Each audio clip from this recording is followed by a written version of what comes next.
All right, what's going on, everybody? Decided to do another one tonight. There's a few things going on that I wanted to cover. We got some questions going on right now on TikTok, so I'll address those questions.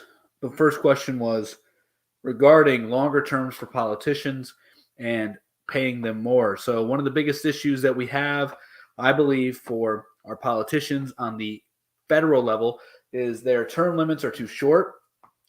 So, they're attempting to garner favor from their parties very quickly, focused on fundraising the first 2 years, especially the House of Representatives. Every 2 years, they have to run for election, right? Re-election. So, especially when you're getting in there, you have to ingratiate yourself in the party, sell yourself to everybody else pretty much in order to win favor and get money and build up the war chest. So, if you have longer terms, the need to focus on that for the first 2 years is mitigated. And also, if you pay them more, the revolving door in politics, which is basically politicians becoming lobbyists and then coming back in and lobbying the politicians through their network, would be mitigated as well, because the only reason they're going to lobby more is because, or going to lobby rather, one of the main reasons is because they get paid a whole lot. They get paid a lot more to do that than to be a politician. And they're essentially doing the same thing, but now they're doing the bidding for the corporation.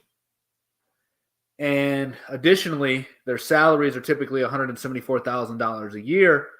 And for a lot of states, that's not enough to live on. I know it sounds crazy, especially being in the Midwest or the South or anywhere like in that area, like the Northern West. Cost of living isn't as high. Should be mandatory for liberals. Let them solve themselves out. Yeah. So we then see that $174,000 LOL liberal realms just want handouts. Yeah, so $174,000 in Washington, D.C. doesn't really go very far, especially if you think about these politicians that are in New York, New Jersey, California, Idaho, more expensive states. $174,000 isn't a lot to live on. Plus, they're required to have residencies both in their home state and in Washington, D.C. A lot of politicians sleep in their office because of this reason here. So I think that if you pay them more, it will reduce a lot of the stress. And so those are some of the big reasons why I say pay them more and longer term limits. That way we can have longer term planning. If you're on welfare, you should be sterilized. Jeez. I feel like Democrats are more likely to be unemployed. Oh, you're probably right. But what everybody's talking about here in the chat is the first topic, which is get a job, Republicans. The reason I put that up there is because now you have the Republicans coming out in droves protesting because of the FBI raiding Donald Trump. Trump might not get a library, blah, blah, blah, blah, whatever. So that's the reason I have it up there, because the Republicans are being super hypocritical. They went there the night of the raid to support Donald Trump, and now they're out protesting to support Donald Trump. And this is what the left does all the time, right? They would go out, protest, block the streets, all this nonsense, and now the right is doing it, and the right would always tell the left, get a job, how are you able to do this? Work. Some people got to work for a living, and now the Trumpers are doing it for Trump. I would completely agree with your take on long terms and raised pay if you took away corporation donors. Yeah, I could see that. But I'm sure there would still be ways around it, But I can see that. Trump 2024. Didn't Obama take thousands of documents with him to Chicago to be digitalized? Yeah, allegedly he did. That's what the story is, but there's people saying that that's fake. But yeah, apparently that's, I don't know how true it is, but apparently. Why they claim to add all these jobs, but companies didn't have enough workers. Why they claim to add all these jobs, but companies didn't have enough workers. Well, they just restored the jobs that were lost during the lockdown. That's what I think. Obama took 30 million documents. Fact. That's what they're saying, right? I've read the same thing on RT, but apparently the National Archive is saying that's fake news. So I don't know what's real or not. I tend to believe what RT is saying, but who knows? Can you move your head just for a second? Yeah. So everybody can see what's going on here, and then we'll keep answering the questions. But yeah, so then another news, The United States and Europe have given Ukraine about $74 billion since the war has started. And now Ukraine is complaining that they can no longer pay their troops and they're going to have to keep money print. They're going to have to start money printing in order to pay their troops. So that's kind of crazy. The National Archives of Documents in Chicago. Okay. Yeah, I read the same thing in the art. I read that same thing today in the RT, but my co-host Mick said that they claimed it was fake, that report. Think about how many books is 30 million. Yeah, I know. Democrats need jobs, not Republicans. Well, Republicans are out there protesting like Democrats right now for their savior, Trump. So that's pretty interesting. Hey, what's going on? Hey, I just Googled that thing about Ukraine. The Wall Street Journal is saying that they are struggling to pay their troops because the Western funds are slow to arrive.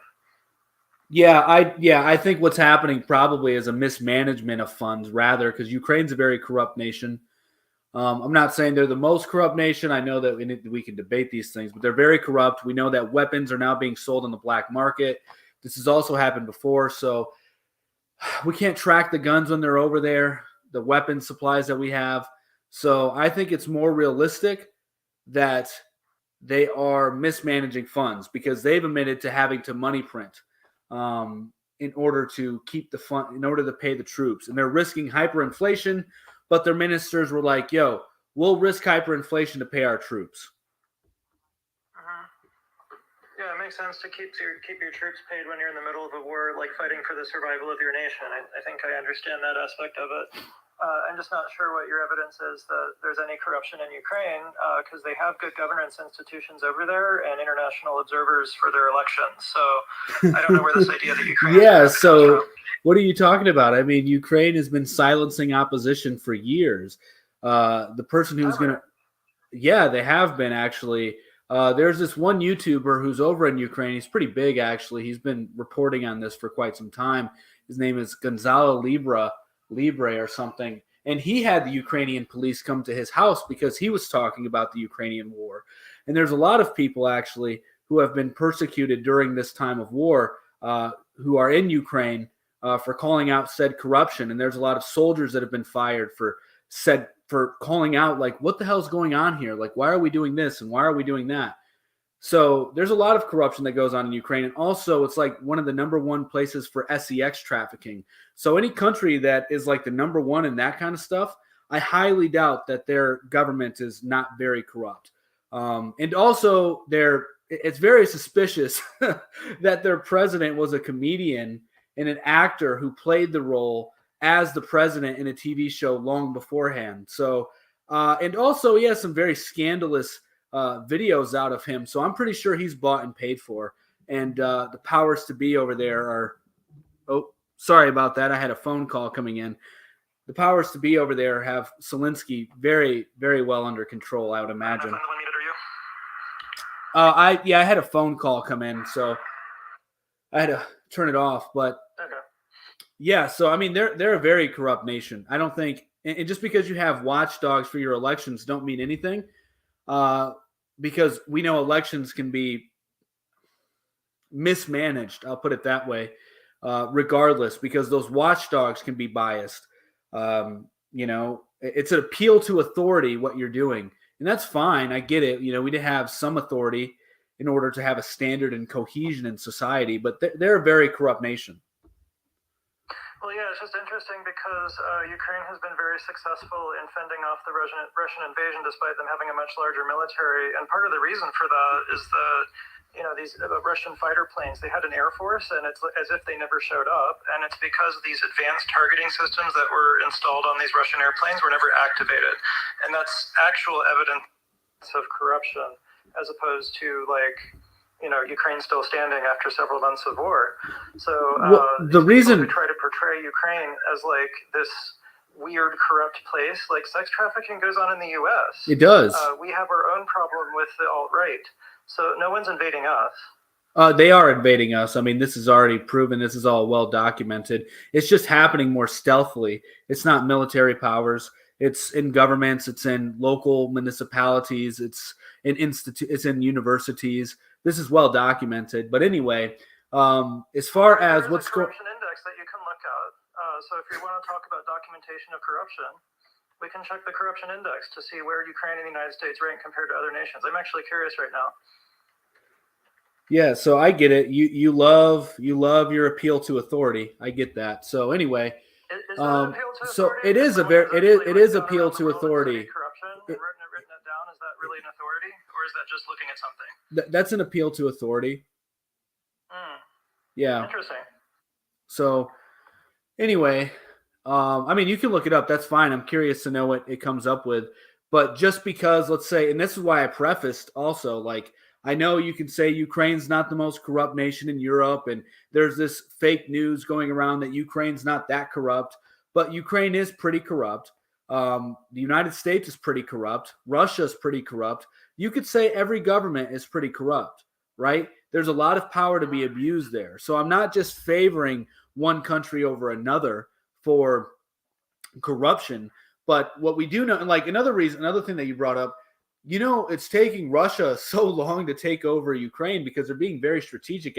Actually, they're losing a lot less men than Ukraine is. Ukraine's losing like 1,000 men a day, and Russia's losing nowhere near that. And they're mostly trying to fight far away. Russia fudges their numbers because they want to keep morale. Oh, I get it. I get it.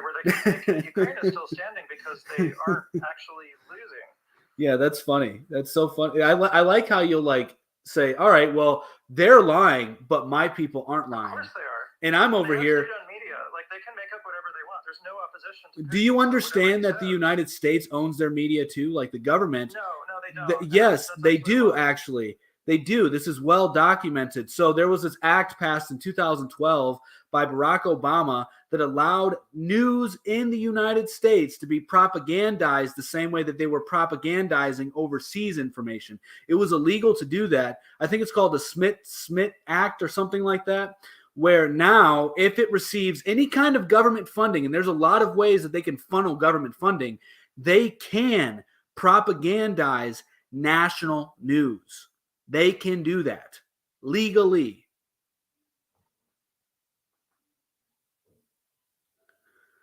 Russia is the strongest nation in the world. They're pretty strong, right? Russia is pretty strong. You're pretty. Thanks, Lil Pico 8. Oh, man. All right. So let's see. Russia has state media. The U.S. media is private. The U.S. media is owned by, like, it's private, but it works in conjunction with the political parties. We see this with Fox News. We see this with CNN. To think that the United States doesn't have its own form of state media is insane. So Republicans didn't take the gov. They didn't make the gov their baby daddy. Yeah, fair. I get what you guys are saying, but I'm just more so pointing out the fact that because the owners are biased. The owners are biased, and the owners are paying these politicians. And the politicians are showing them favor by sending their base to them to listen. So it's a win-win for both the private media and the government. They work together. They're hand in glove. The United States is a fascist country, guys. It's a fascist country. Get a job, Republicans. What does that even mean? Yeah, so there's a bunch of Republicans protesting what took place with the FBI raids. And now I'm just using their logic to say anybody that's really protesting needs to get a job, right? Because the left protests, they say get a job. Now the right's protesting very hard because of Trump getting raided. Well, they need to get a job. Pretty sure Republicans have jobs. Yeah, so now let's see here. Fascist country. It is a fascist country by definition, right? People get triggered by these words. You're going to have the right-wingers say, we're socialists, we're communists. You're going to have the left-wingers say, we're fascist. Well, the left-wingers are correct in that the United States at large is more so fascist, right? And this is why you don't know what a fascist is at all. I do. I'll define the economic policy of fascism is as such. You are promoting Christian nationalist as fascist. It's not. It's not. You don't even know what Christian nationalism is. Nationalism and fascism are not synonymous. People get those two things confused. Fascism has an element of nationalism in it. However, it's usually militarized, taken over by coup, and it's like usually an autocracy that's running it. Additionally, the economy, a theocracy is not fascist either. You're conflating two things that don't even make sense. A theocracy is just a religion, a state using religion to enforce its law. Now, fascism doesn't need religion at all. You don't. Stacy, you have no clue what you're talking about. You have no clue about these definitions. You're just throwing words around. It doesn't make any sense what you're saying. Theocracies use religion to run the country. Fascisms use military powers to take over, usually by coups, or sometimes they get elected by election. But anyway, so with fascism, you have you have companies being subsidized. Companies are subsidized. How many companies are subsidized in the United States? A lot of them.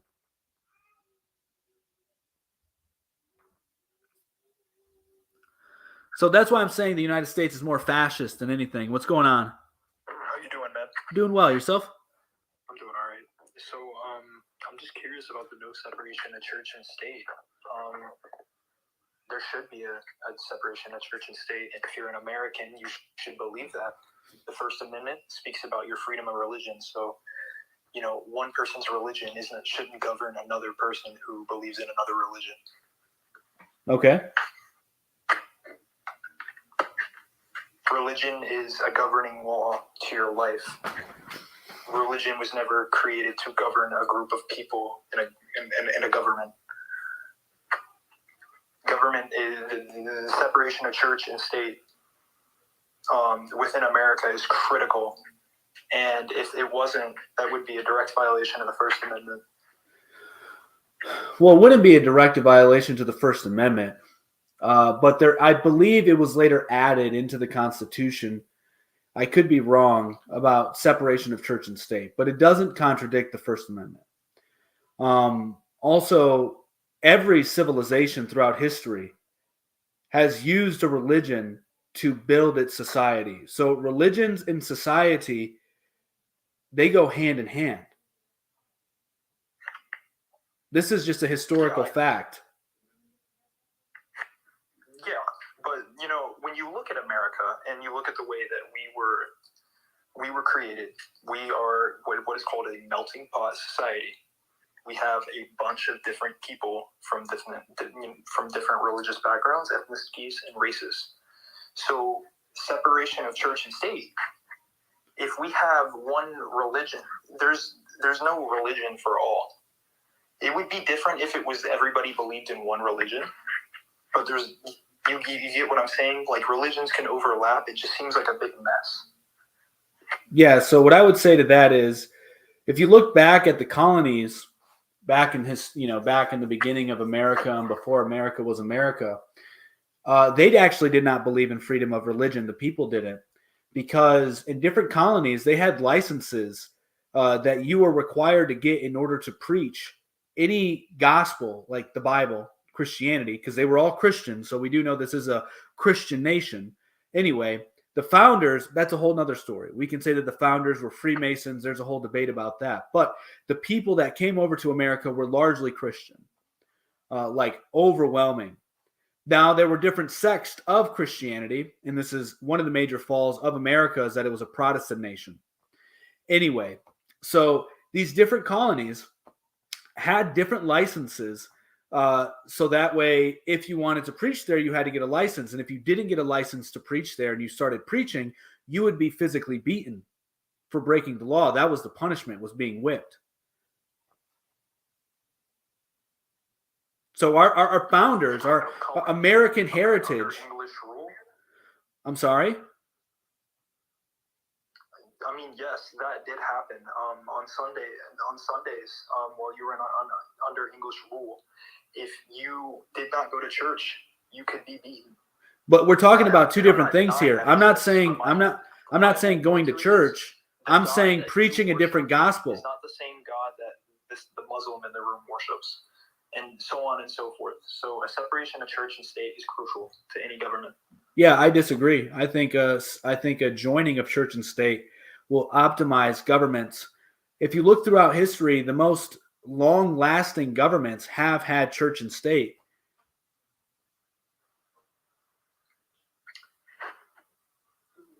We live in a society now where that would not be acceptable. Right now, there's so many people of different religions. Right now, but over time, I think we're seeing a trend to bring back church and state. Then? Do I live in a simulation? No, do you believe in assimilation? I don't know. Because, I mean, if let's say that tomorrow the government made a change, that church and state are going to join forces, and they're going to coexist within the government. How would that work? Yeah, so the church would obviously be its own thing, and the state would be its own thing. However, the church would monitor the morality of said laws to make sure it did not contradict what they believe on a spiritual level.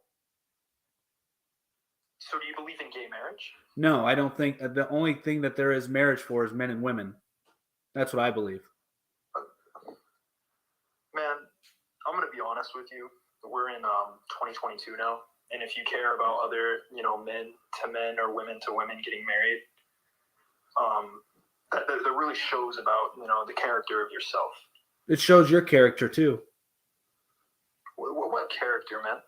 Yeah, you don't. I mean, you have no integrity if you believe that anybody can get married. No, the integrity is lost when I go out and tell someone that they shouldn't be able to marry who they want to be with. Yeah, I just think that marriage is strictly for men and women because marriage is supposed to create families, and you can't create families otherwise. You 100% can. Factually, you can't. Factually, you can't. I have a friend at school who he has two dads, two gay fathers. He was adopted. I feel bad for him.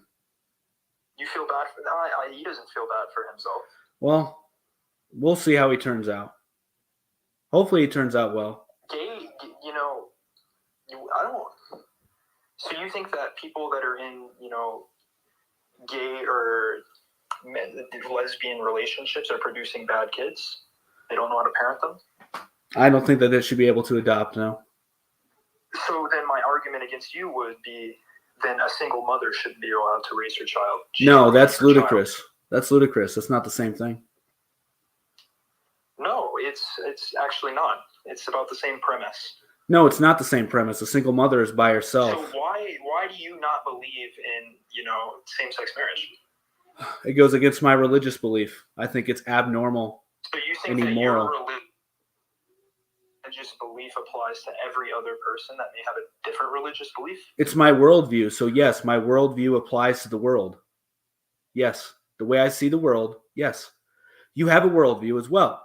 And your worldview is somewhat opposite of mine. And so we see the world differently. You see the world as, yours to take, it almost seems like. No, I'm just sharing with you my worldview. I'm not going to... You have to be willing to compromise. Even no, if you don't. Personally don't agree with same-sex marriage, why would you take that away from the people that do agree with same-sex marriage? Because I don't believe it's moral. I think it weakens a society.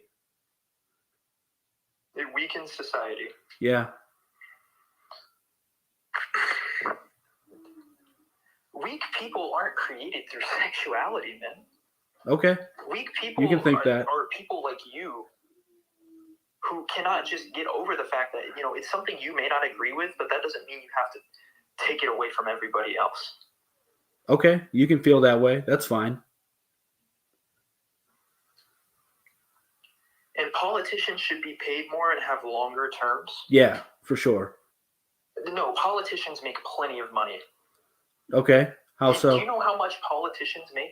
Yeah, they make about if we're talking about federal level, they make about $174,000 a year. Yeah. Do you know about insider trading? I do, and businesses while being a politician. Cool. Thank you for bringing that up, actually, because that's actually the reason why I say they should be paid more. That way, they don't do the insider trading. It mitigates it, and that way, they can't be bought off by corporations. People it mitigates greedy, it. Man. Come on. Yeah, it'll mitigate it. Would still happen. So listen to my words. But politicians are corrupt. Listen to my words. I said it would mitigate it. I didn't say it would eliminate it. It would mitigate it. I think it would act as a tool of mitigation as opposed to enabling it and causing more corruption. I think the reason we have so much corruption in the revolving door, are you aware of the revolving door? So how much do you believe that the average state representative should be paid in the Congress? Well, yeah. So if we're talking Congress level, congressional level, yes. So both houses. I mean, I don't know why $1 million wouldn't be fair. Inflation has gone through the roof. They have to own 2 residencies. Yeah. So yeah, I think $1 million would be fair. Would be more than fair, actually. Let me look up my state representative's net worth. Yeah, and they can have a high net worth. Or, I mean, you could just eliminate paying them altogether, and then all you're going to get is ultra-rich people joining the politicians. If you start paying people $1 million just to become a politician, that it will become more of a... it already is a career. More of a... It already is. Solving issues than running for a public office. No, I think that it would... No, I think it would incentivize them to do their job better as well.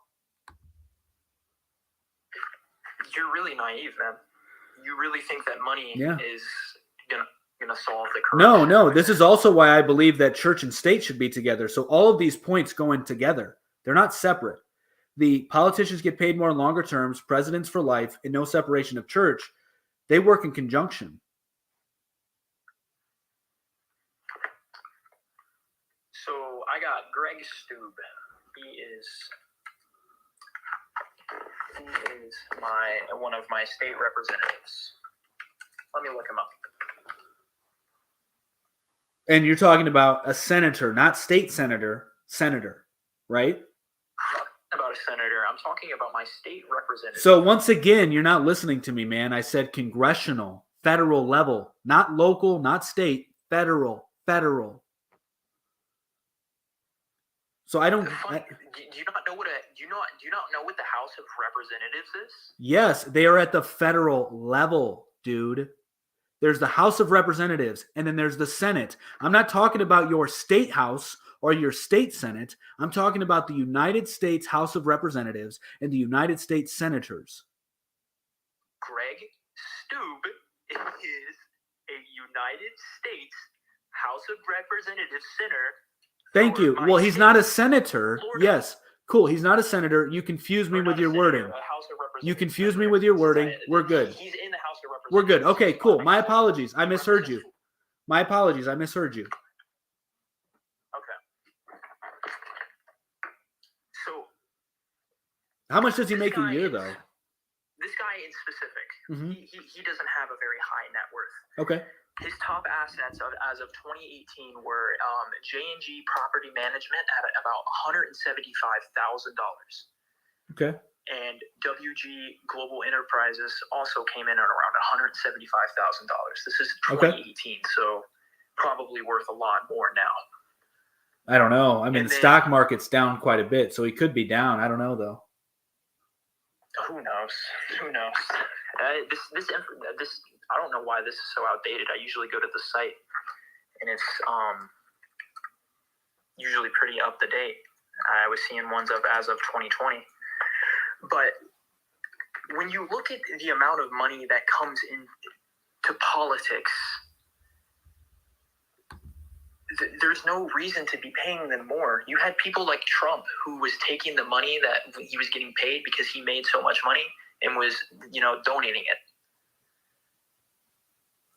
There's a lot of money in politics, man. And most people that are in politics are not just in politics. They're invested in other businesses. And $175,000 a year is that's a year, right? It's $174,000. It's $174,000 if I'm not mistaken.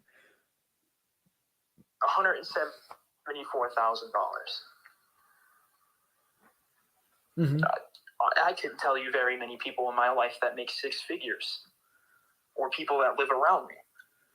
Yeah, well, the difference is, so I will say this really quick, but before you keep going on, I want to add to my point.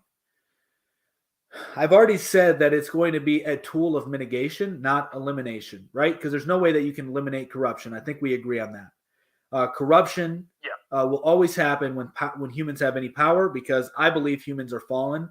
But I do believe that at church, working in conjunction with the state would help mitigate that as well. But anyway, we'll stick on the pay scale. So $174,000 a year, and you have to live in Washington, D.C. part-time, and you have to live in your home state part-time. Those are part of the criteria in order to be a representative of the United States at the federal level. And so $174,000 would be very hard to live on in Washington, D.C. and supporting your family back home, especially if you have a family. It would be very difficult to do that. So if you increase their pay, their need of getting more money to begin with would be reduced. And also it would reduce the amount of money that they're taking in because they wouldn't necessarily need it. They would be able to have a sense of empowerment in that they don't need to take money from anybody in order to fund their campaign. Maybe they'd have enough money left over to do their own funding and not have to worry about getting extra money from other places. That doesn't mean that they're not going to be getting extra money, right? There's fundraising. But then we have to talk about this as well, that they should, if they are privately invested in any way, I think that every politician should have to have a public record of their transactions with the money they're receiving from the government. And everybody should know their net worth when they come in. It should be public knowledge, and people can track it all the time if they want to. So I think that the tracking of their spending of government tax dollars should be another thing that's added to it.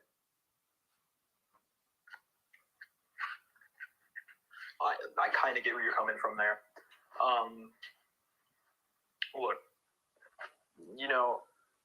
personally, I feel that even if we were to give politicians more money, the greed, I'm not saying that it's going to get 100% wiped out, but to me, that doesn't seem like a very good solution. It just seems like it's more money, and then these people are going to continue to do what they're doing on the background.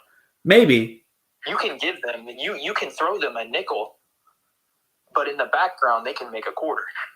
Yeah, you know what I'm saying? Yeah, no, I get it, and that's why I think that you should have it publicized, so it will be harder to do that. And I think that there should be harsher laws against it. I think if they're caught of doing it, of anything such as insider trading or trying to hide transactions, they should automatically be impeached, and then if confirmed, through the article of impeachment process, they should then serve prison time.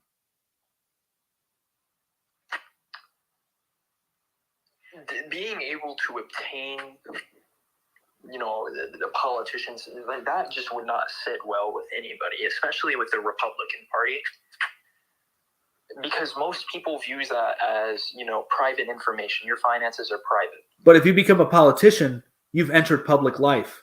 And so there should be a different standard to politicians than private individuals.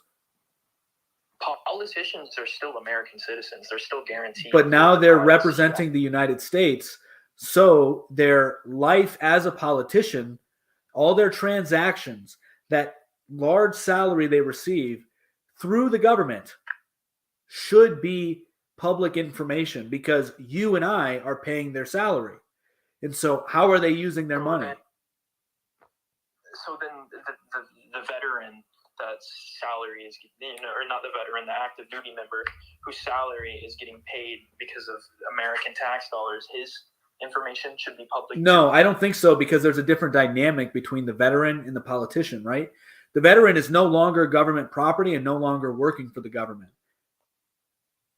Whereas the politician is inside the government and working for the public.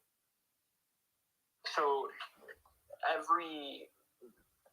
what it seems like to me is every government official that is currently working for the government, their finances should be public. Yes. As of what's being... You know how many people work for the government? A lot. But we have a database of where our money goes. I mean, we can see the debt that we're in. We have immense technology there's a lot of ways that you can definitely implement a system like that. For example, blockchain technology would be perfect for that specific use case. According to the Office of Personnel Management, the federal workforce is composed of an estimated 2.1 million civilian workers. Mm-hmm. And do you know how many people own cryptocurrencies? And I can literally, if I wanted to, meticulously dissect every public wallet's address transactions. The technology's there. Yeah, so you know the technology's there. I 100% know the technology's there. But when we start interfering onto people's privacy, I think where the government starts to take more steps. You give up a certain amount of privacy. When you become a politician, you give up a certain amount of privacy. That's part of the agreement. You still have a right to privacy of your finances. No, I think that your finances should not be private if you're a politician. You do have the right to privacy of what you're going to do with your family, those kind of things, like where you're going to go eat, what you're going to go do. The private life things should be private. And then if you use your money for it, that's a part of your private life. But we're not going to know, okay, they said this at that meeting, or, oh, him and his wife had an argument. No. It's, you understand that, okay, he went to dinner at this date. You can look at that if you want to, not a big deal, right? So there's a difference. So you can see where they've gone, where they've transacted money. And that's if they use a debit card. That's if they use a credit card. That's if they use cryptocurrency. If they use cash, you'll be able to see that they withdrew the cash, but you don't know where they spent the cash. So they can still, if they want to, find, pieces of anonymity, but it won't be very much as far as their financial habits go. And then you'll also know if you have alcoholics that are in politics. You will know if anybody has deviant behaviors that are in politics. So, you get to know a lot by how they vote. By how they spend their money. So you'll be able to probably make better judgment calls on the people that you want in office as well, especially if they've already been in office. You would have a financial track record.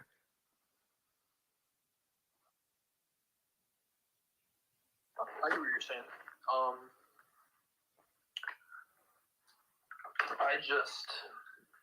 I feel like no matter if you're in a public office or you're an American citizen that goes to work every day, you should have the right to privacy within your finances. That is not something that the government needs to really interfere with. And there's politicians that have made it very blatantly obvious that they, commit insider trading without publishing their finances. Look at the Nancy Pelosi shit that just happened. Yeah.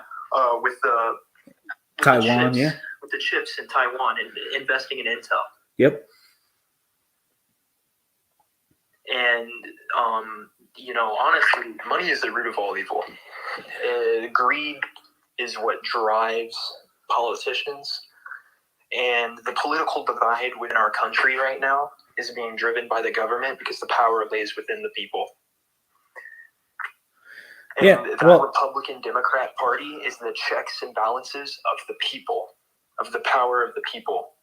Just like we have the checks and balances between the legislative, executive, and judiciary branch. Gotcha. Well, hey, man, I got a couple other people that want in. It's been good talking to you. Good to talk to you, man, have a good one. All right, somebody else wanted to come in, and I was going to let them in first, but he's already been up here once. That's cool. We'll let him back on. Maybe he has another talking point. What's going on, man? Hey, my battery died. So I got some numbers for you on the corruption. It was actually more corrupt than I thought. Ukraine is 122nd out of 180 countries, and then Russia's 139. The USA is ranked 27th. Yeah. And then on the budget, the Ukraine's annual budget before the war began was around $40 billion, and that's the amount Western nations have promised to Ukraine. They got $1 billion out of $9 billion so far from the EU because they're still fighting about it internally. And then I don't know how much of the US $30 billion arrived. But that's kind of the tight spot they're in, is that 60% of their national budget right now is going to war. So Just so you know the situation, because like I was curious, like how much of it is actually grift and how much of it is the war expense, and some of it could end up being corruption. We'll find out, but I don't know if it's all of it. Yeah, yeah. Well, of course they got some of it. That was never my argument that all of it was corrupted. Okay. But yeah. Well, it's the way you summarized it in your bullet point. It makes it sound like, oh, they just made off Well- with the money and now they're not. Well, of course I have to right? summarize it very concisely on the bullet point, man. I can't give all the nuances in one bullet point. It'll take up the whole thing. It did draw me in, so that makes sense. But I just wanted to give the full context there. Yep. And then if you wanted to debate media ownership, we can talk about that too. About what? I'm sorry. Media ownership. You were saying that. Yeah, I don't really care to. I as mean, Russia. that's not really on topic here. I mean, Okay. We can talk about that another time. I mean, I'm pretty sure that we'll agree that media is a tool of manipulation. However, it can be used to provide valuable information too. It's both. It's not just one or the other. It's Sure. it's a spectrum. That's fair. All right. Thanks for having me on. Yeah. Thanks, man. See you around. All right. This is so conflicting. What's so conflicting? If it's for life. Yeah, presidents for life, baby. Presidents for life. So being stuck with a person that views life a certain way is not going to help. I don't know what you're talking about. Ukraine only got 30% of the money. One knows where the rest went funneled back. Yeah, I don't know. We'll see. Republicans have all the jobs. Republicans have jobs too. Yeah, guys, that point's more satirical than anything. It's just to point out the hypocrisy in the Republicans, how they would always say that. Yeah, so I do realize that. So what the whole thing is a joke, guys. So the Republicans always tell the left when they protest to go get a job, and now the Republicans are protesting very hard for Daddy Trump, and so they need to get a job apparently because they have time to protest. What's it say about Andrew Tate? That he might be GAY.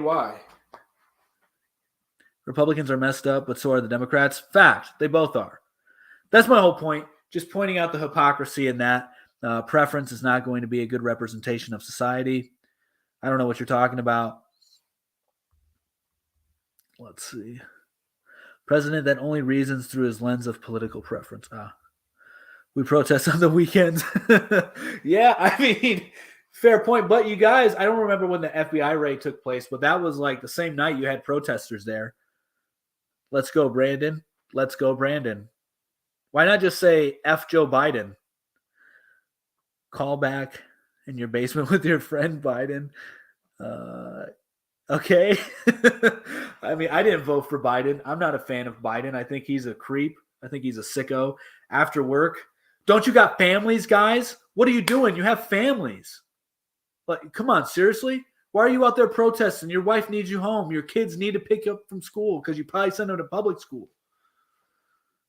They were all home by 11.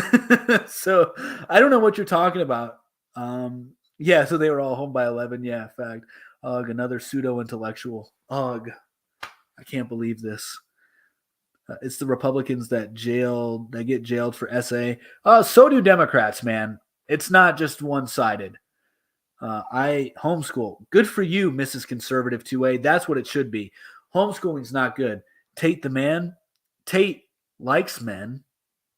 He made his money from dirty talking to men. Fact. Biden has to go down as one of the worst pres we've ever had. I agree with you there. No disagreement. Did they find Trump's healthcare plan in a safe? Yeah, for sure. Democrats had 9 indictments and none were SA. Republicans had 120. Dude, trust me. There are some disgusting people that are Democrats that have done really, really bad things. Look at what Democrats are supporting right now as far as the whole pride thing goes. They're not innocent. 2 MAGAs. Yeah, I know. The country's going crazy. I just remember Tate from BB. And then BB. Who's BB? Are you talking about Big Bear? If you're talking about Big Bear, what's up, fellow bear? And I don't know what YMH is. Is that Tom Segura podcast? Do you think Nancy is an inside trader? 100%. Yes. BB Big Brother. Okay. Never mind. I thought I found a fellow bear on TikTok, Owen Benjamin. But whatever, big brother. Yeah, there you go. Why will we need to arm 187,000? Do you like Owen Benjamin? Yes, I do. Owen Benjamin has helped me out a lot in my personal life. He is a great man. He is a great man. I have nothing but admiration for Owen Benjamin. I look up to him. He's a role model for me. Why would we need to arm 87,000 IRS agents? Wake up, America. I don't know that we're arming 87,000. Maybe I misread something, but I don't know that they're misread. I don't know. I used to listen to him a lot. I listen to him every day pretty much, except for Saturdays and Sundays. He just had a kid, so I think that he takes the weekends off. But Monday through Friday, I'm always listening to his live streams. You can find him on BitChute, Odyssey, and then if you want to support Unauthorized, he's at Unauthorized, his own live streaming platform. They said they're adding 87,000 jobs. Yeah, so that doesn't mean everyone's getting armed, right? And they do need staffing issues. They do need staffing, right? Because there's been a staffing issue for years at the IRS. You seem like you're living in your mommy's basement, boy. That's okay. You can think what you want. I mean, they're all hiring IRS to go after the PPP fraud. Maybe that's part of the reason why. Not field agents, overall jobs. Exactly. So overall jobs. Yeah. Yes, you read my comment. Yeah, I did read your comment. I mean, were you trying to offend me? I mean, I've moved out at like 19 to a totally different state. I have a wife. I have 3 children. So astute observation, my man. I have my own place. Yeah. Americans dream big. Yeah. Where are they going to get 80,000 people? Well, that's the other thing, right? How quickly are they going to get the 87,000 people? All of a sudden, the GOP thinks job creation is bad. Laugh my ass off. Right? What's this show about? It's about a lot. You see all the topics here. We went over some of the main points. Oh, the only thing I didn't go over is a Brittney Griner. She should be in prison for the 9 years in Russia. She broke Russian law. That's all I have to say about that. Let's see. So on Ukraine, what's your main argument there? Well, my main argument is Russia's in the right and Ukraine is in the wrong, and the West is provoking Russia to attack. Over 10 years. There you go. So everybody's freaked out about nothing. I feel sorry for your wife and kids. I don't. You shouldn't either. They're well taken care of. I feel sorry for you for coming on here trolling. I mean, look at you. You look like a grown-ass man. You said that you're single in Iowa, and you're talking about me and my wife and kids. I have a wife, and you're single. We are not in the same ballpark, my friend. Goodbye. Let's see here. Russia isn't right about Donbass, not their territory. Russia should take it all at this point. Only thing we need to do now fix just Ukraine secede the land. Just say, you take it, we concede. You take it, we lost, or else we're going to lose all of Ukraine.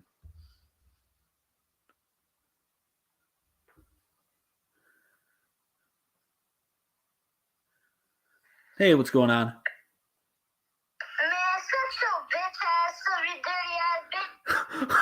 Dude, that was a little kid. What is he doing on TikTok? Who let his parents? Why did his parents let him on here? You want a dictator running America? Are you okay? You obviously do not know the different forms of government. Not all rulers who have been there for life are dictators. Can they become dictators? Yes, it's a nuanced topic. He was like 5. I know. Who the heck was that guy? I'm sure that was recording. You're probably right. That makes more sense. That was my first gut feeling. I will say that. I would hope anyway. That was my first gut feeling, Miss Conservative 2A, in all honesty. It was fun. See you around. See you around too, man. I hope anyway. There you go. The U.S. gave over $50 billion for a BS cause. Yeah. I mean, apparently not all the money went there. But I'm sure a lot of it did, and a lot of it was misappropriated. Jesus, this first live I've seen where the host is spitting facts. Marcus 602. There's a couple of us sometimes, usually when I get a big crowd in here, a lot of people disagree with me because it's too hard. It's too hard. Sam Hyde for president. I like Sam Hyde. He's a funny guy. He's a real funny guy. When voting Democrat, you are a chump and traitor to your race. I agree with that, Malcolm X. I like Malcolm X. I like the Black Panthers. They had it right. They got it. It's been laundered back. Yeah, probably. Sam Hyde for lifelong dictator. King. Dictator is not the right word. Sam Hyde to be the king. There we go. Could you imagine that? That'd be awesome. I would love to just hear his speech. It would probably be great, like his TED Talk. It would just be just stare off in the crowd for like 20 minutes, drinking his water. Give me 15 more seconds. All politicians are bad. Let's see. Caesar. Okay. Bad politicians in today's age. Yeah. A lot of them are bad for sure. Politicians should not get longer terms. We disagree. That's my biggest concern with spending billions to other countries and misappropriation. Rightfully so. Drinking bulletproof coffee. Okay. Satire. The Sam Hyde thing for president and king, yes, that was not legit. But everything else up here, I do believe. It's not for the get a job Republicans. The get a job Republicans is just to point out the hypocrisy of the Republicans calling out Democrats for protesting. What's your thoughts on gun control? I mean, obviously there should be some gun control, right? You shouldn't allow a 2-year-old to go into the store and buy a gun, right? I don't think that you would want somebody who's been convicted of like major felonies to come out and get a gun. But for the most part, I think you should be able to, those who can get guns should be able to own whatever weapon you want to own.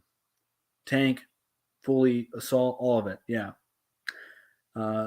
No separation of church and state. We tried that. It's called the Dark Ages. Justin, you don't even know anything about the Dark Ages. And the church and state has been going on longer than the Dark Ages as well. It's like one of the oldest forms of government. You want to talk about misappropriation of funds? Look at our military. I spent $100K on a 27-inch screen. Yeah. I mean, a lot of military members, I had a lot of military friends when I was in college. And one of the things that they would tell their new recruits is stay away from the car lots, because the car lots would sucker them in. And, well, they wouldn't really sucker them in, right? They would still fall for it. They would have to spend their money. But, yeah, so they would take advantage of the military guys there. Did you used to listen to the Radical Agenda? No, I don't know what that is. Dark Ages was a result of the state failing. No, I think that's inverted. I think the Dark Ages were probably a time of enlightenment. From what I was listening to, I can't remember her name, Professor Rachel Fulton. She was talking about the Dark Ages. She has a lecture on them. Obviously satire. Obviously not, Hobo Nation. I'm being serious. Do you believe the elite have all of the government in their pocket? What elite? LOL, you serious? I'm very serious. The Dark Ages are very misunderstood. It depends. I mean, there's a lot of different elites. I was a Marine officer. I've never seen such waste, but it was a part of the system. It is. Another thing that's a part of the system that most people aren't aware of as far as the military goes is that there are people in the military who will like fib or exaggerate their injuries to get more money monthly. Like they were encouraged to do that. It's insane. You seriously want a lifetime president? Sure, I do actually. I swear I do. Rich people, people that create monopolies. Some of them, yes. Not all rich people do. No, I don't think all rich people. No. There's a select few groups of elites. I don't know who they are. Nobody really knows who they are. Who are, pretty much in control. I can't point the fingers. I mean, we can talk about the Rothschilds, Rockefellers, probably the Sassons, which many people aren't aware of. They were considered they were considered the Rothschilds of the East. Yeah, so there's a lot of control from secret powers, I'm sure. Spend much of your life defending our country, have you? No. I mean, no. Wild list of topics. Yeah, it is a wild list of topics. What country would you prefer to live in? It's obviously not America. I do want to stay in America. I don't want to like get rid of the Constitution or anything. I'm just saying, like, our government is failing, so we need to start thinking about other forms of government. Like, what would be the best form? Like, how to rebuild. Probably the most respectful political TikToker I've seen. Well, thank you. What Republicans that you know that don't have a job? Good question. Wow, you're radical. Wow. Then your opinion doesn't matter. Your opinion doesn't matter. So get out of here. Nobody wants to hear you. If my opinion doesn't matter, then your voice in my chat doesn't matter. You're muted the entire live stream. You want monarchy? I do want a monarchy. The Republicans keep this country moving. Yeah, so do Democrats. Well, hello there. Well, hello there. Get a job. That's a joke, right? It is kind of a joke. It's just pointing out the hypocrisy, right? All the Republicans that are protesting for Daddy Trump used to tell the Democrats that would protest for idiotic things as well, get a job. Right? Opinions matter. Everyone has one. Everyone does have one. This is true, Rags. I love how they always mute someone they don't agree with. Guess what? Infantry 88, you're muted. Just for 5 minutes. That's all. So if I keep going for 6 minutes, you'll be able to be back in. My belief is you don't work, you should vote. You shouldn't vote. I think that there should be a higher standard for voting. These are not conservative views. They are far right, extreme far right. Yeah, never claim to be a conservative. How about limit terms, remove PACs, lobbyists need to go, limit federal government power? I don't know. I think PACs aren't bad. I don't think federal power is bad either. Where are Republicans protesting? I think it was, let me pull up my Twitter. So they were protesting in Florida after the raid. Then I had a video here on Twitter of them protesting somewhere. Let's see. There it is, Long Island. Could it be more right on the first one? Yeah, Nitwit Productions. Abolish the Electoral College 100%. No, don't do that. I don't know. The Electoral College is definitely needed for the government we have right now, the way we have voting set up, for sure. Republicans need to get back to their conservative roots. No, they don't. That's what got us here in the first place. I don't know a Republican that doesn't have a job. I don't either, actually. And I'm trying to think if I know a Democrat that doesn't have a job.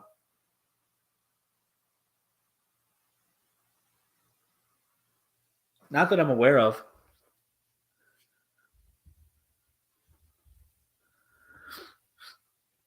So yeah, Republicans are protesting in Long Island. I do have a job, and I'm not a Democrat. We need a third party. What are they going to do just besides split the vote? We need it. Yeah, we do need it. I mean, that's all that the we need 12. 12 what? 12 men to change the world. America is in the tolerant middle. That's why it's falling. Let's see. James Comey is talking, right? Let's see this.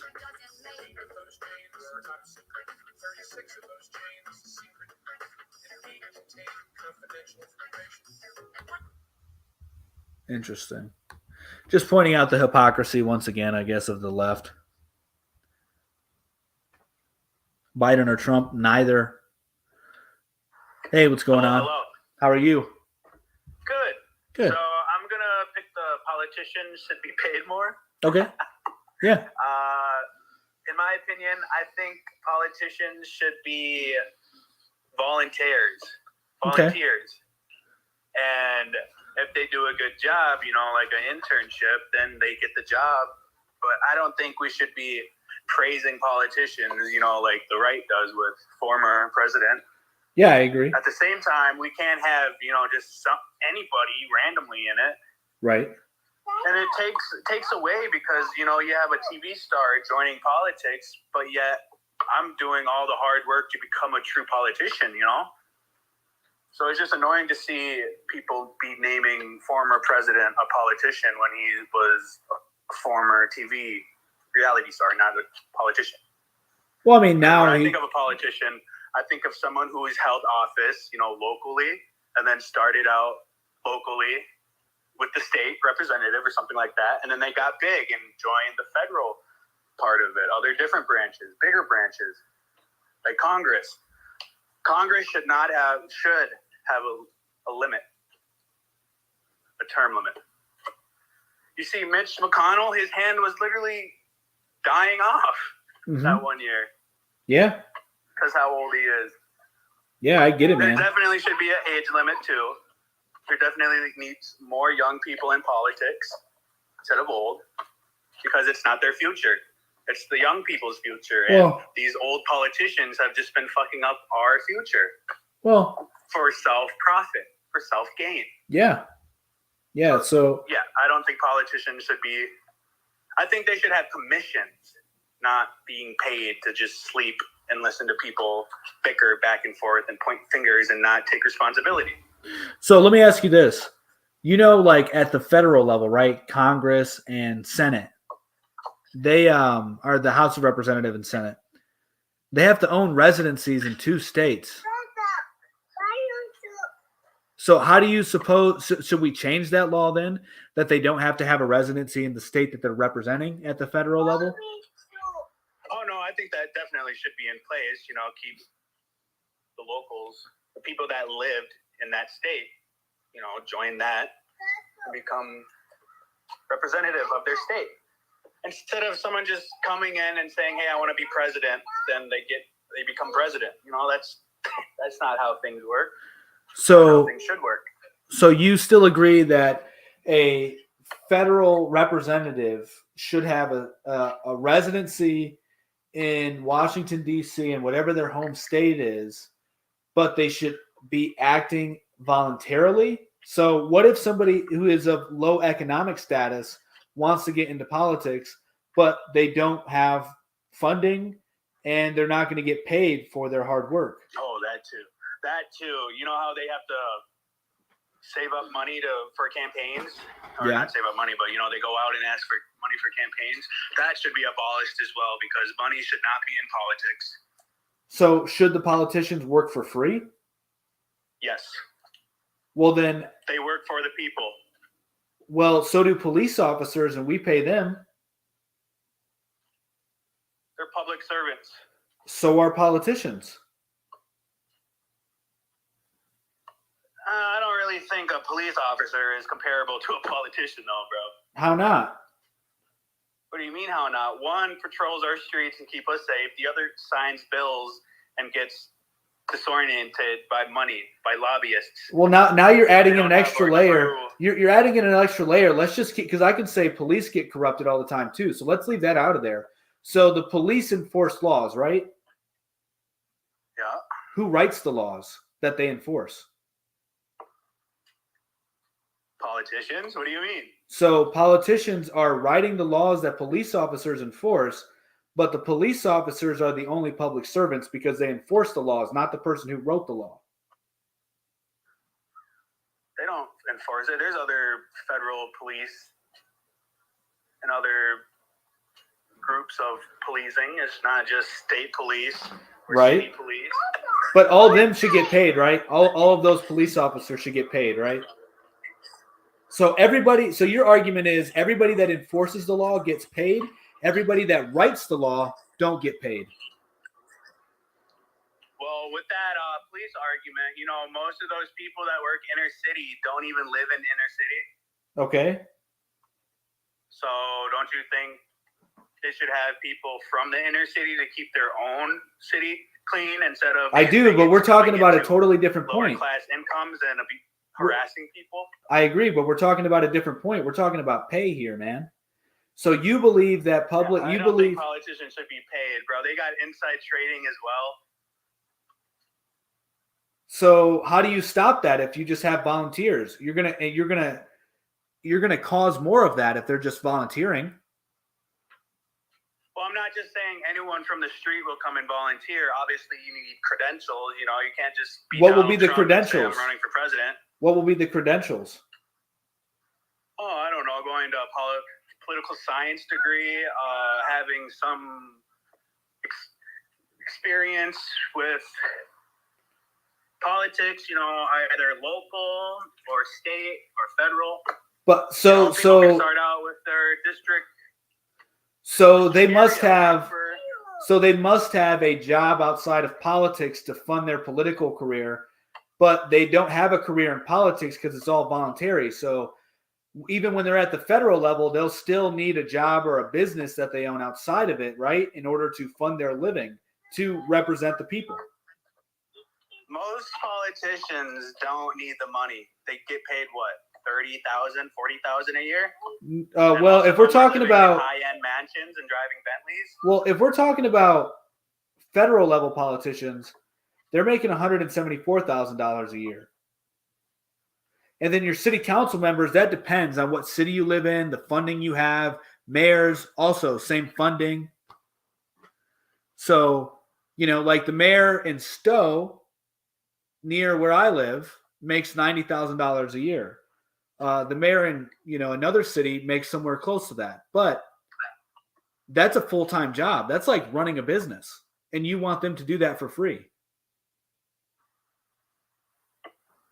All you're going to get is very rich people. They get commissions from lobbyists filling their pockets to sign bills that are against the people of the country. What's the difference? Say that again. I'm sorry. Lobbyists? Yep. You know what a lobbyist is? I do. Yeah. What about them? What do you mean, what about them? What's your point with them? They're just as corrupt as politicians. And do you know why that is? Do you know why that is? For their signature on bills. Do you know why that is? Because there's something called the revolving door, where politicians who did not make what they should have made go into being a lobbyist and getting paid what they should have been making using their connections to pass laws.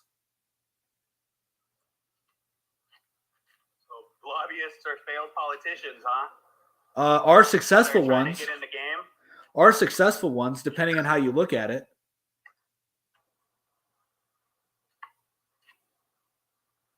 I think that if you raise politicians raise pay, you then eliminate so many of these issues you mitigate so many of these issues we're concerned about.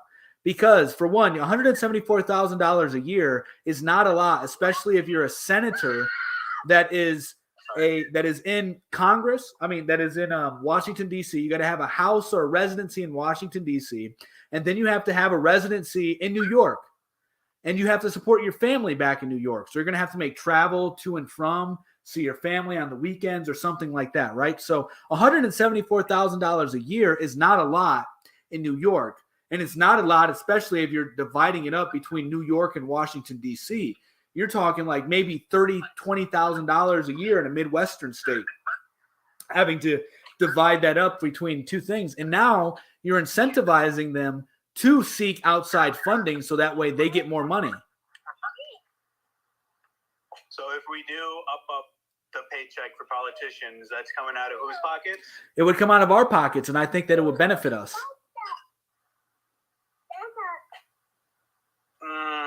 I don't know. I feel like people would just join politics just to get the money, you know? They already do that from your point of view. Yeah, they already do. So if you get rid of the funding, then all you're going to get are rich people running in politics. They're all rich people. What do you mean? They come from they don't. generational wealth. That's a lie. So not all politicians are rich. That's a lie. Majority of politicians. Sorry, let me reword it. I don't even know the majority are, but the majority do. All of them make a six-figure income. Okay, that's a fact. But that doesn't mean they're rich. So how many are from generational wealth? I don't know. You tell me. You're the one making the argument. A lot. How many is a lot? 2, 3, 10, 50, 100? Is that what your girl tells you? 2 is enough? No. I thought you wanted to be a politician, and your rhetoric is horrible. You need to be better with rhetoric if you want to be a politician, my man, especially in a democracy, in a republic democracy.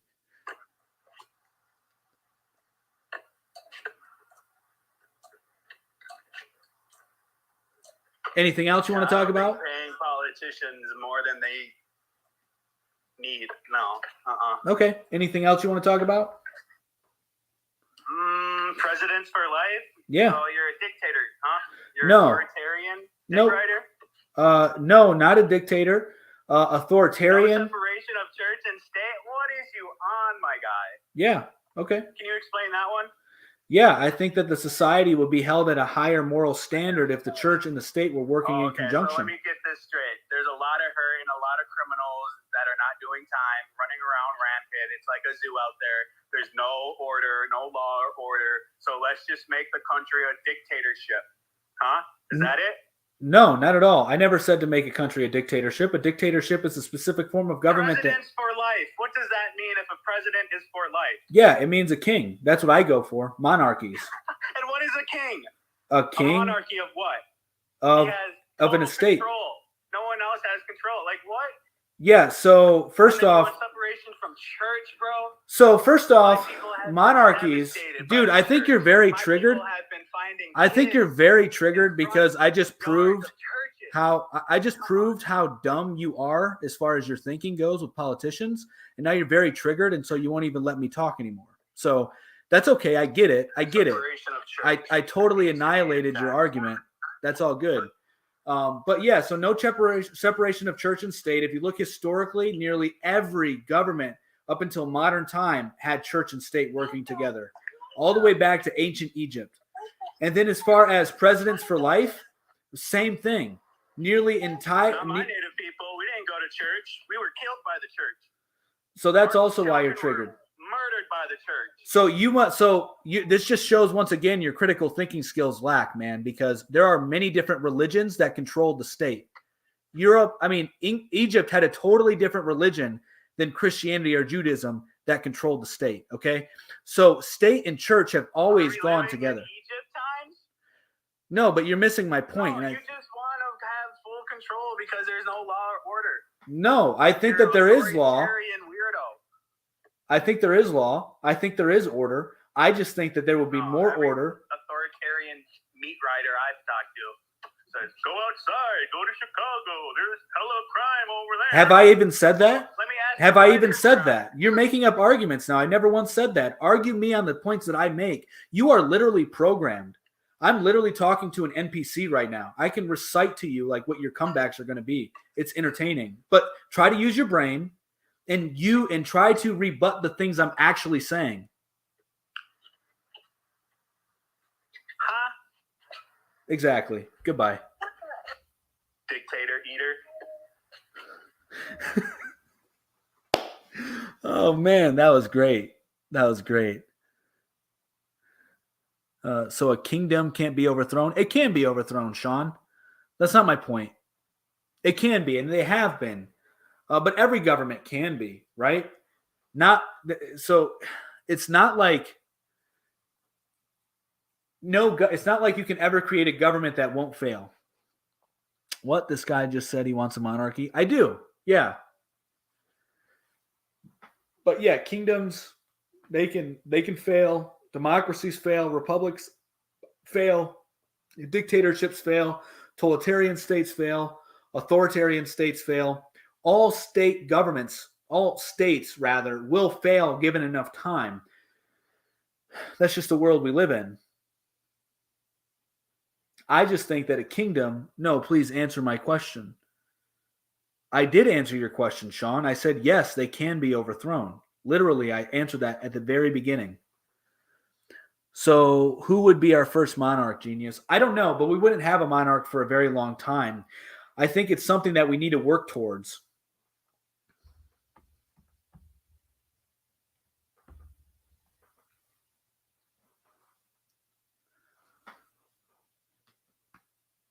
Hey, how's it going? Oh, it's going good. This monarchy idea sounds pretty good. I do think that we should probably start with getting rid of most of the House first. Okay. And maybe some. And it does sound like it's something that would have to take a while. It would. And you'd have to try to go back in time and try to figure out people's heritage. You notice on all these ancestry.coms and stuff, no one's ever like the murderer or the town drunk. No, I have no clue what that has to do with any of it, but okay. Well, I was just thinking if you used ancestry to figure out who was noble to try to become a monarch, it wouldn't really work because you would never find who the town drunk was. But Yeah, I think that would be very hard. But the ancestry stuff is not very reliable from what I understand, but that's a whole nother thing. that's what I was getting at. Yeah. It's not reliable because everyone's a famous person or related to Washington. Right. What was that? Sorry, I got a text message with a weird number. You're good. So let me just answer this question. So give me 1 second. So how is a kingdom better than what we have now? I think it would be more cohesive. It would be longer lasting. And you wouldn't have as much radical change as we are experiencing now. And that radical change causes a lot of division. You would have less corruption because there will be less people to corrupt, and it will be harder to corrupt. The king has more to lose in his kingdom than a president in a republic or a democracy does, because they can be replaced in 4 years and their legacy totally wiped out in 4 years. So those are just some of the main bullet points. To strengthen your argument, basically after the 4 years, when they get reelected, that's when all the good stuff happens because they're not running to be reelected. Right. You see what I'm going with? Exactly. And also, studies have shown to fix America, we have to have 10 or 15 years of the same political party to win. Well, that's the other thing. You can't have that in a republic or a democracy because every 2 years you have an election. And so the House of Representatives are fighting like hell to keep their jobs, most of them. And so it's very hard to have any long-term planning. And that's the problem. What is it? 2, 4, and 6 years? Yep. Is the Yep. Senate 6 you're years. sitting there going, I have 2 years, and I have to start re-electing after a year, and I have to be careful.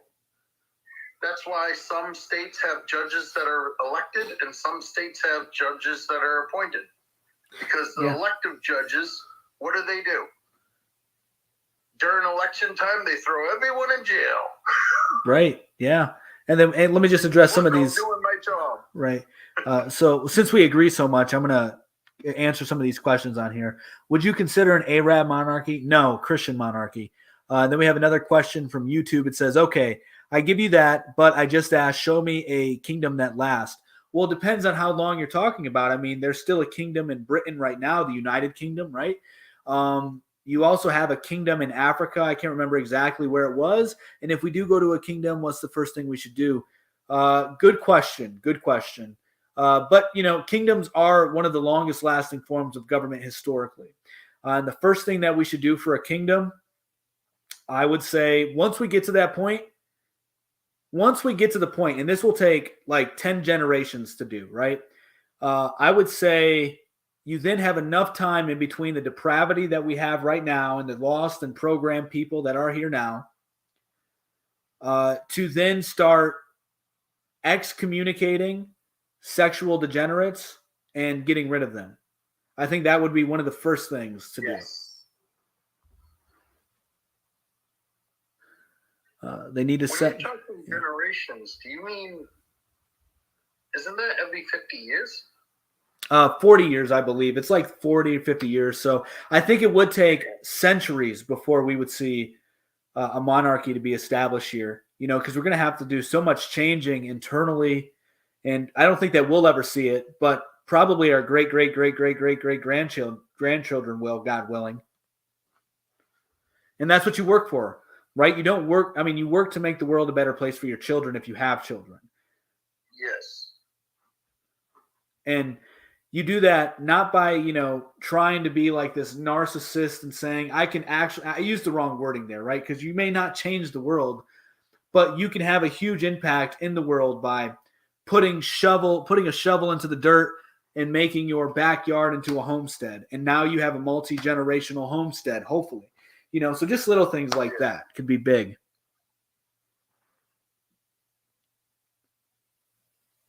This year I actually planted 3 trees: apple, peach, and another apple. That's awesome, man. Oh, and I got a plum tree back there. That's awesome, dude. I just got a 1-year-old, so hopefully he can get fruit from that tree. Yeah, man. Yeah, that's really cool. I help out at this local farm, and we get a lot of our food from there now, like a lot of our eggs, our milk, all raw milk, all like organic food. So that's really cool. But I mean, we still have to go to the grocery store for some stuff. But yeah, I've been helping out this local farm for a while since we live in an apartment. So does anyone here like eggs are like lemons? $6 a dozen last I looked. Oh my god! I get mine from my nephew, so there's that. And my cousin Susie has a bunch. Nice. Yeah, eggs are getting pretty expensive, but we haven't really had to buy eggs, fortunately. I just went over to look, and I was like, "Oh my god, what the heck do they think they're doing?" Yeah. I live in Brockton. There's plenty of eggs around. You see farm fresh eggs. You see people with chickens roaming, and I go, why am I like? I tell my neighbor I hear the roosters, so I get like 6 from him once in a while. Stores are crazy. They're selling Yeah, for man. $6 a carton. Yeah, I know, man. I know it's supply chain issues, food destruction, a lot of things. So we got you never answered, how do you get rid of a bad leader under a monarchy? Well, I mean, it depends, right? Because if that bad leader is old and he's just gonna, not be alive much longer, well, it's just gonna be time. And then it depends on how bad is the leader, right? Should you take out every bad leader, or should you write out the bad leader and then maybe his son, his brother, whoever will be a much better leader? So it really depends, right? It really depends. And it wouldn't be taking the guns away. No. I maybe along the lines, but I don't know. You can take that. I don't know what that is. Think you need to put Democrats get a job. Yeah. Get the the Sanity Assassin 2.0. I love it when I get fellow truthers in the comment section. You say the things that I have to tiptoe around, so that way we don't get banned. We can keep spitting truth. Do you truly realize how cheap $6 a dozen is? But why do you say that? I don't know, man. Do you really want your people to have guns? I don't know. I'm pro Second A, by the way. I mean, you give me the choice to have them, I'm going to have them. I'm not going to give them up.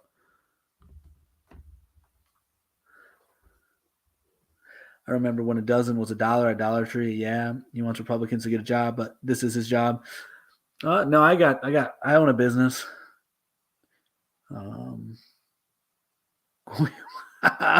To find who they don't really own the country, guys. Don't fall for this. A lot of people are going to fall for the small hat, big nose running the country. They don't.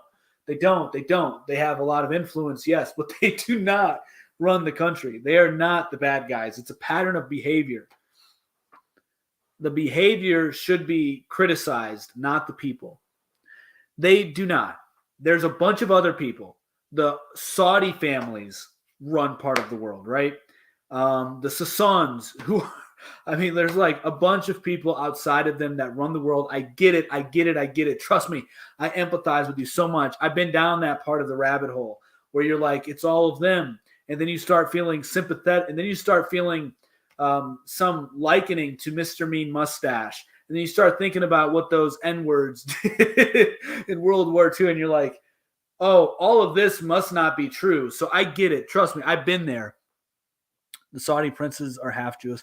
Interesting. But it's a pattern of behavior, okay? It's not It's not an ethnicity. It's not an ethnicity, and it's not a religion. It's a pattern of behavior that should be criticized, not the people that are exhibiting the pattern of behavior. But I'm totally with you. I totally get where you're coming from. We look at our mortgages. We look at the central banks. We look at the movies. I get it. I'm with you, my man. Dude, I get it. Trust me. The sanity assassin. I've been down this, bro. I've been down this road. I've been down it, man. I know. I probably know exactly all that you know. You may know more, but I know enough to know it is actually not them. It's a spiritual warfare, my man. GDL for life. Do you believe in the Big Bang? The one that created me when my mom and dad met? Yeah, of course. Tate is definitely but cringy. He is as trying hard. Much of what he says is common logic. It really is. And he also made his millions by dirty talking to men.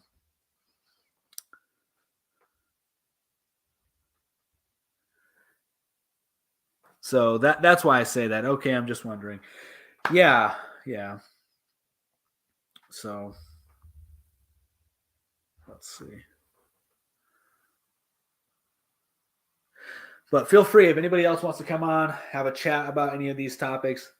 The floor is open. If you have any more questions in the chat, feel free. Let's see. Oh, beer, that explains it then. We got some people commenting among themselves. That's cool. Got the chat popping a little bit. That's always cool to see. Let's see. Haha, he really did. Seems pretty beta. Yeah, I know, right? But he is a 4-time world champ. He's a 4-time world kickboxer, so he would definitely beat me up. Politicians get paid too much. I disagree. These comments look a bit trolly. Yeah, there's a lot of trolly comments in here.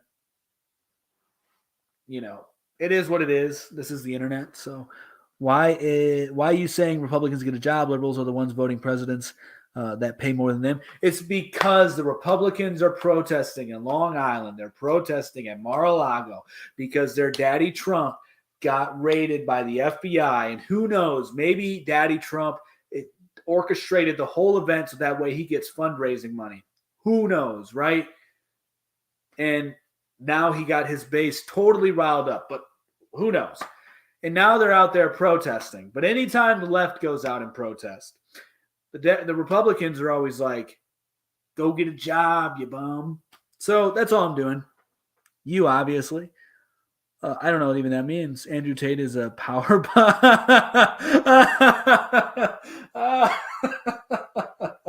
Probably. I mean, guys, he brags about making millions of dollars by unplugging his webcam girl's keyboard, and then he and his brother Tristan started doing the dirty talking to the men because they knew how to get them going, you know, how to get their money. They knew the right words to say to men because they're experienced. They're men. They're top G's. And the G stands for GAY.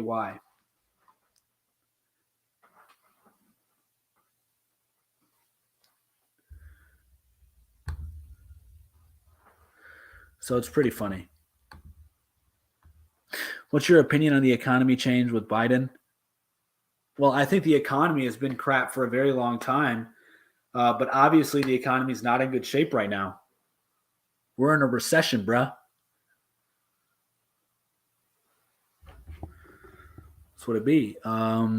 Someone finally said it about Griner. Much respect. Yeah, she broke Russia's law. She broke Russia's law. Come on. Respect the other nation's law. They said you can't have that there. Don't bring it there. You knew that was a part of the law.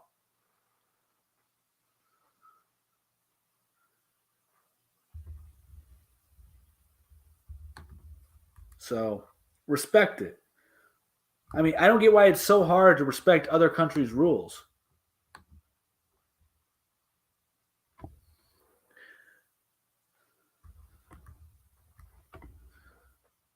I hate that law then. You can hate that law, but do you live in Russia?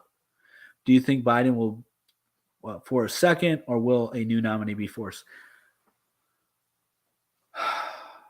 Probably the latter. I don't know that he'll run again. If he runs again, I don't think he'll have any support. I don't think he'll have any support whatsoever. Yes, I live in Moscow. You do? Interesting.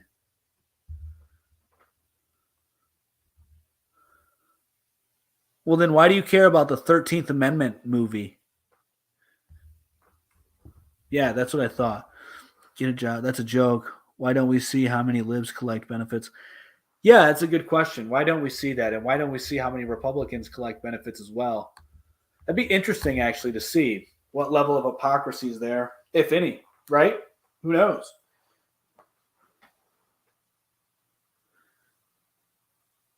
And it is kind of a joke. It's just pointing out the hypocrisy. I've said it like 1,000 times now. So I won't keep saying it. Because the people that's been listening, they've heard me say it now 1 billion times.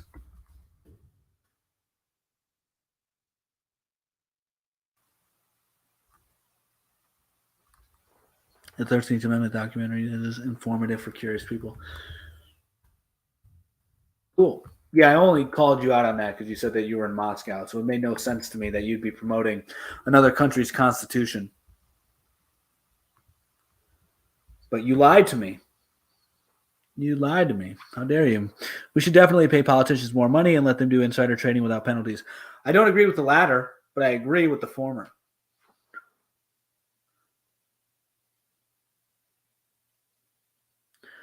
So, yeah, we should pay them more. We should make insider trading very punishable and not allowed. And I think that their pay should be all public. Tate isn't. He is. He dirty talked to men to make millions of dollars. Fact. He trained other people how to dirty talk as well to men to make loads of money. Fact. Just saying. He admits it on numerous podcasts. I don't make this stuff up. I'm not out here making outlandish claims about the man, right? I'm not doing that. He's a metaverse pimp.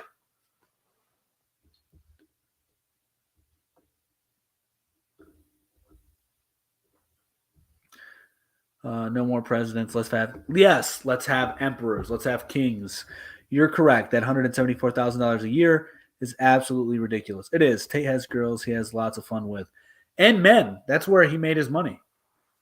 Dirty talking to men. Getting them to take out loans. Getting them to spend all of their life savings on a girl who wasn't even talking to him. They were talking to Andrew Tate and Tristan Tate. Hey, if they're proud of making their money that way, let them be proud. I highly doubt it, though, or else they have no shame. I don't know. Just seems very weird to me. It's unbelievable that we can pay House of Reps a hefty 7-figure sum. Yeah, no, I don't want us to have kings. I want everyone to matter. Everyone would matter under a kingdom. You can think that, Lynn.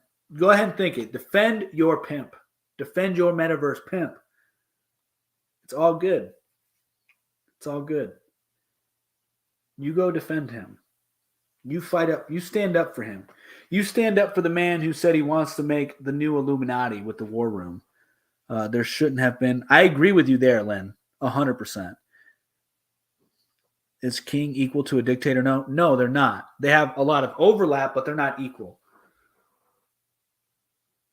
Well, wait, no emperors? Let's have supreme leaders.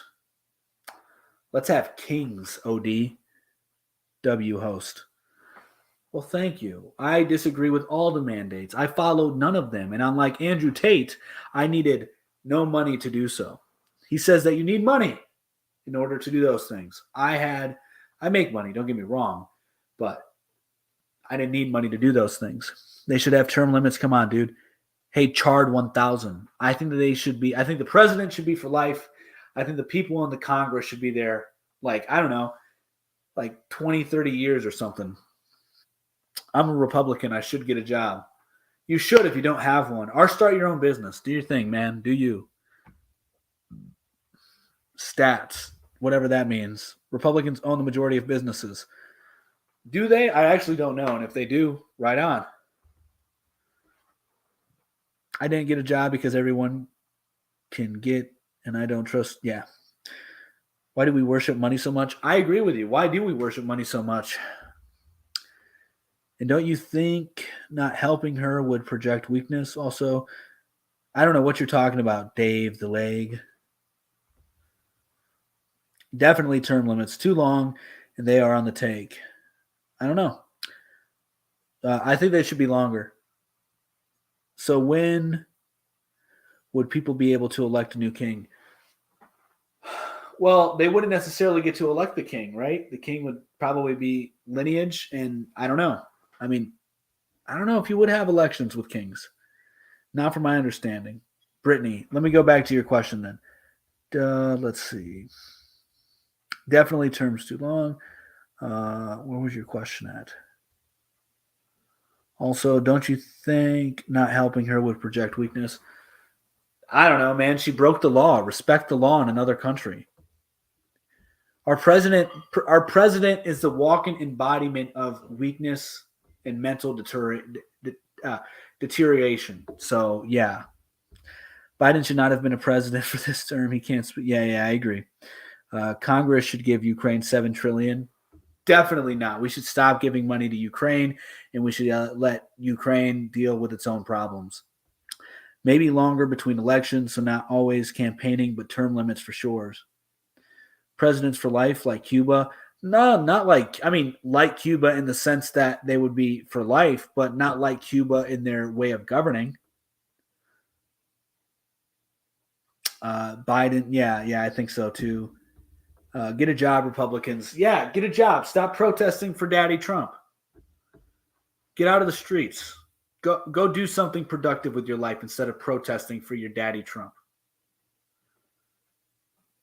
Like, he ain't saving you. He didn't pardon anybody from January. He's letting all them sit. He's letting all them pay after he encouraged them to do something. A job lot, anything to keep Trump from running. I have a political science. Okay. If I were Supreme Leader of the United States, 1X order is free tacos on Tuesday. There you go. See, we should not have him as leader. Multiculturalism. Liberals are king of protest, and the Republicans are now fighting them for that title. Have you heard power corrupts and absolute power corrupts? Absolutely. I have heard that. Is it true?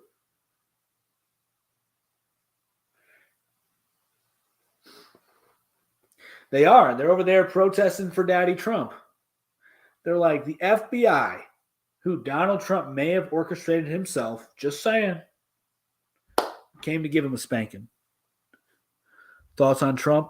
I voted for him in 2016. I really liked his rhetoric. I really liked his political stance. I think he was a great president for 4 years. However, I strongly disagreed with him when it comes to Operation Warp Speed, caving to the coffin sniffles. Once he did that, I lost all respect for him and could not vote for him again. Yeah. And also, he's a creep. What do you mean Republicans get a job?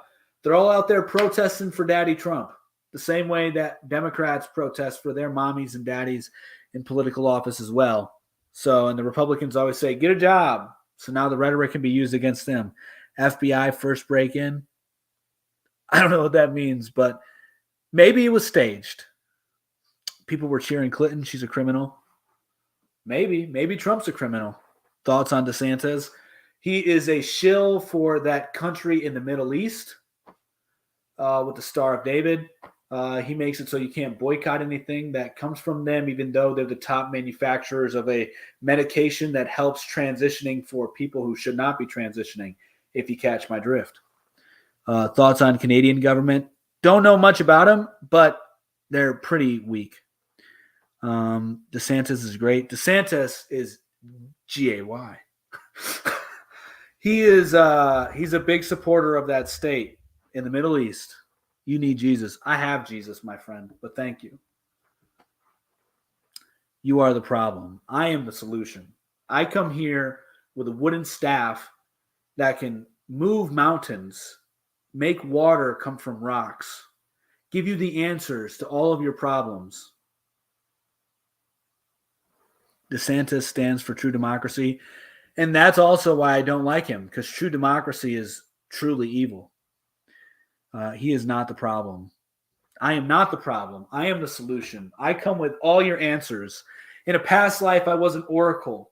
In this life, I am set to be a truth teller using live streams to disseminate information to the masses and distill it in a way that you of feeble minds can understand and you of great minds can do something with. So run for president? Yeah, no, I'm good.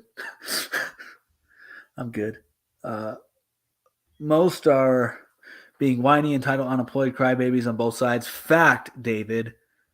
DeSantis isn't GAY.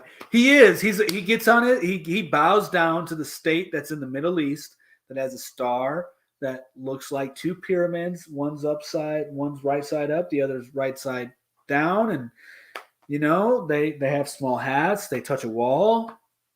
They're missing a piece of their reproductive organs. Just saying. Just saying.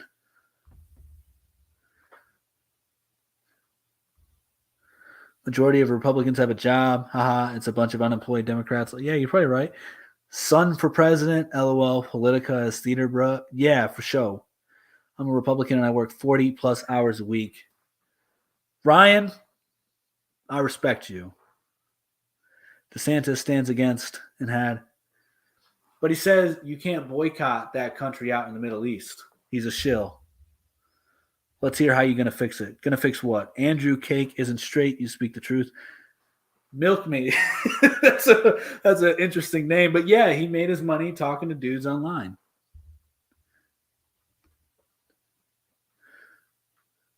Dementia-crats. He is the top G, right? Which means top GAY. Just saying. Do you have any tissues? Blow your nose. Hey, you don't tell me what to do. All right. This is my space. You come in here and tell me what to do. You get excommunicated from the tribe. I make the rules. I'm a liberal. I work 50 hours a week. Hey, Sam, I appreciate you. All politicians are Freemasons. They are all in the New World Order, or they wouldn't have started it. You know, Jay, I like where your heart's at, and I like where your head's at. But definitely not all of them are everything that you just said. A lot of them, yes. All of them, no. I'm a Republican and work 70 plus hours a week. Damn. All right, let's keep it going. Can we get a Democrat in here that works 80 hours a week? Going once, going twice, going 3 times. All right, Democrats, you lost. Republicans win. They have people that work 70 hours a week. We know from this survey we conducted here on TikTok, no Democrats work 80 hours a week. Thank you for your honest, respectful opinions and fact-based. Well, thank you, David. Thank you for being a listener here today on The Honest Hour. People that praise working 60 hours a week and think that is living the dream are delusional. I don't think that you understand what they're saying, blank name. Nobody's saying they're living the dream. They're just saying how hard they're working. I never once heard somebody say, I work 70 hours a week and I'm living the dream. I'm working 60 hours a week. I'm living the dream. I've never once heard that in the same sentence. Let's see. Got Break Pit, that left-right paradigm. Jay, I'm with you. Got 4 kids. LOL child support on one of them. Dang, Chris. MAGA terrorist. Okay, Kurt. Kurt doesn't like MAGA. We see that. And I make more than this monster. Who is this monster that you speak of? Oh, yeah. MAGA monsters. Okay, Kurt. You know, MAGA monsters, you guys, the left, I'm serious. You guys suck at rhetoric. You are god-awful at rhetoric. Mega monsters actually sounds kind of badass. All right? It does. Like, if that was your political affiliation to be like, He's right. Look into what MAGA stands for. Who's right? Make America great again, or is there something else that it stands for that I don't know? Could be. How about maggots? That's better. Okay, that's actually better. That's a lot better. MAGA monsters are the domestic. Dude, your rhetoric sucks, Kurt. Just stop it. Listen to whoever SH3IE is. Maggots. That's much better. How about the party of Trump sock puppets? No, that's weak too. Maggots is better. Or orange team. Orange team.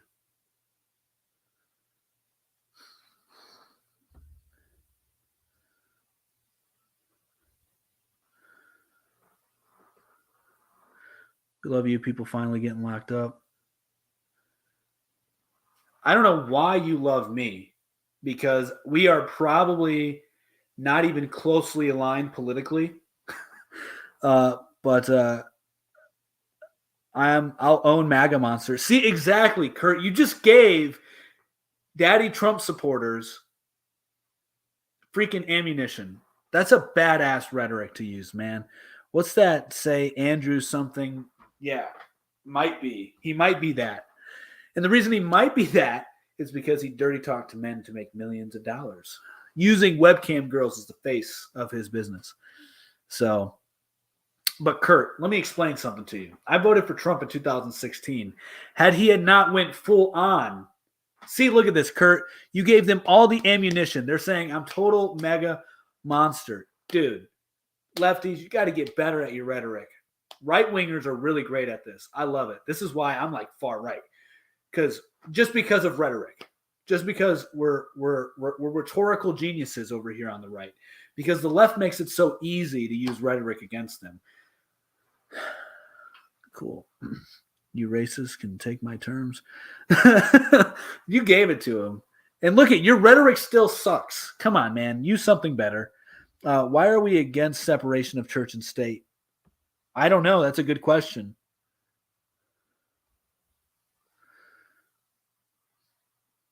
Hey, what's going on? Hey, how you doing? I'm doing well. Yourself? Great. Brittney Griner. Yeah. She should stay in prison. Yep. We shouldn't be able to, just because she's a celebrity and stuff, and yes, it was just marijuana. But the problem is, over here in the U.S., how many people are in prison for marijuana? A lot. How many are in prison for marijuana for life because of the 3 strike rules in certain states? Right. A lot. Too many. Yeah. So, because she has celebrity status and she's in another country, we should bring her back? Yeah. No. I mean, that's an argument one can use. I think it's much simpler to just say she's in another country. They have different laws. Respect their laws. You don't respect their laws, you pay the price. That is true. So, but I'm with you. I'm with you. For a basketball player, we're not saying there's petty drug thieves that are in prison for life. Right. That's all they did was peddle some drugs, some marijuana. I'm not talking about truckloads. I'm talking about because they got caught 3 times, they're now in prison for life. Right. So, yeah, that's my whole take on the Brittney thing. Right on. So we agree. I mean, even if it was LeBron James, still. I'm with you. Doesn't matter. I'm with you. You did something stupid. Fact. You broke the law. You pay. Yeah. All right, thank you. Yep. Oh, come on. There we go. It's legal here in Canada. Don't trade it. Yeah, exactly. Too much power to hurt people. Yeah. I mean, it says up there, no separation. Yeah, no separation of church and state. Bring back the unity, the union of church and state is my point. Hear me out. Our laws don't override laws in other countries. Didi, You're a brilliant person. I'm agreeing with you. Biden is trading a yeah, for sure, Johnny 7. Why? To increase morality in the nation. I have worked since I was 14. Get a job, liberal Democrat. Get it right. I have a 2 job. You get a real one. I have multiple jobs too. Thanks. I'm brilliant and Republican. Damn. You're crushing it, DD. You showed Kurt what's up, and you're probably not a monster. Unless you want to label yourself as a MAGA monster, go ahead. I'm tired of supporting you people like you. Okay. Get rid of welfare. I agree with you. We should, 100%. And Social Security. All safety nets. Get rid of them. Fact. I totally agree. But church people hurt kids. Public schools actually hurt more children than kids. Fact. Than kids. Than churches. Let her play the... Yeah, exactly.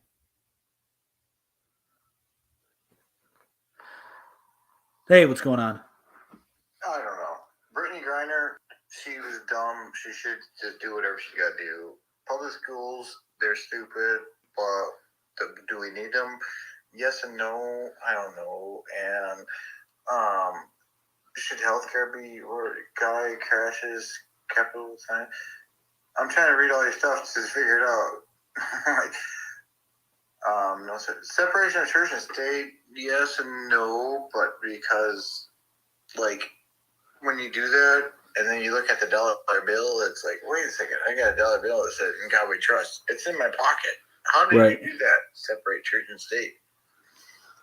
But the God that they glorify is not the God of the Bible. It's kind of weird. It's like, oh, wait a second. Right. You know, I don't know. There's a lot of stupid stuff that we don't understand as just regular people. There's a lot of stuff that we don't get.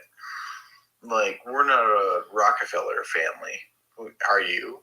Are you a Rockefeller family kid? Not to my knowledge. I'm not. Not to my knowledge. And if I am, I haven't got any of the money, damn it, or influence. If you were, you wouldn't be here. Hello. Maybe. I don't know. I could be like one of their like bastard childs. I don't know. Well, what I'm saying is that as all the stuff you put on your post here, it makes sense, but it doesn't make sense because none of us actually know what they have planned for us. And what I mean is you understand, you know yourself, there is a they, them who control us. They know who's going to be the president of the United States. They know who's going to win the Super Bowl. They know who's going to win the freaking Medal of Honor. They know everything. They know everything. No. You're giving him way. You're giving him way too much credit. Oh, you don't know that? No, you're giving him way too much credit. So I should not tell anybody about any kind of ideas or influence or nothing, and just keep my mouth shut. That's not at all what I said. I said you're giving them too much credit. I never said that you shouldn't talk about it. Okay. I never signed an NDA, so okay. Yeah, I'm yeah. allowed to say stuff. You can. All right. That was going to just be a ridiculous conversation. I mean, he is right in what he's saying, but a little misguided.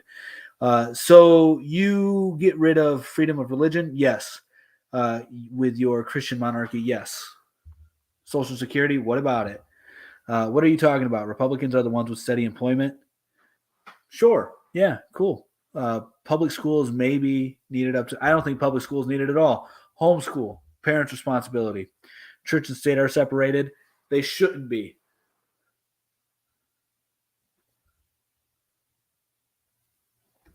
Can I hear your reason? Do you think if it was LeBron, they would get him ASAP? Don't know. Don't care. And it is Russia's law. So follow Russia's law when you're in Russia. That's my reason.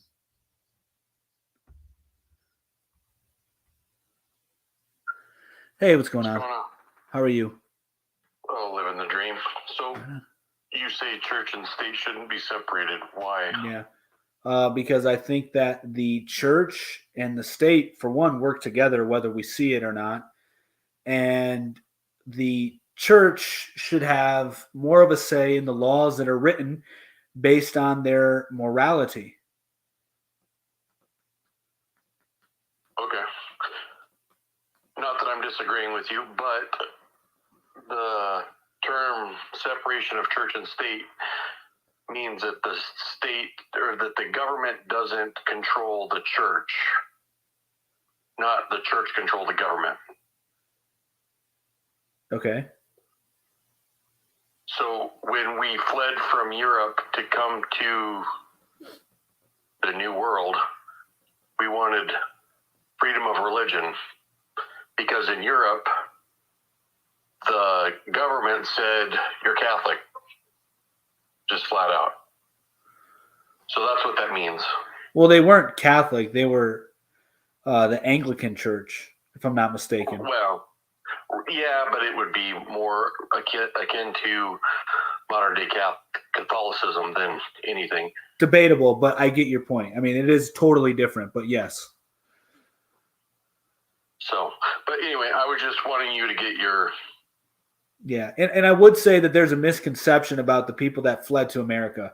They did not come here for freedom of religion. If you look at the history in the colonies, they had licenses. That was one of the reasons. Well, I don't know. I don't think that it was at all, because when you look at what took place in America, they had licenses that were required in a lot of colonies in order for you to preach the Bible. And if you did not have a license and you were preaching, you would be physically harmed legally.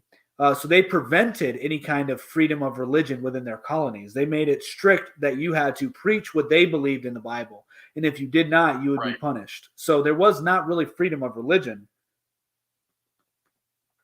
Exactly. So we came here so that we could do away with that. No, that's what they did in the colonies, man. That's what they did in America. That's what the people who fled Britain did in America. That's what the colonists did. Right. That's what Britain did once they. No, this was going on Then we go to 1792.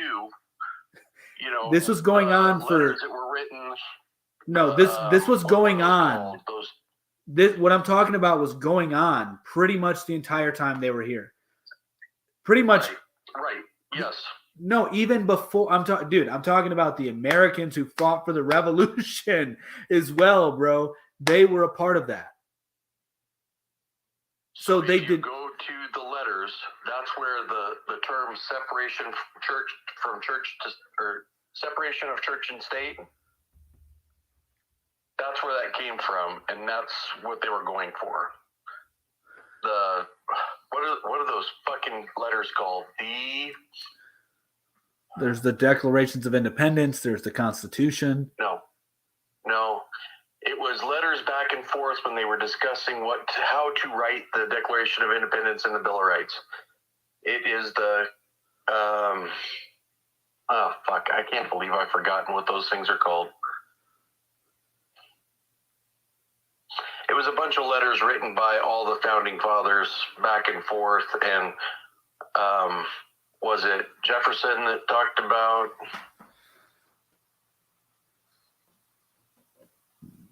I don't remember.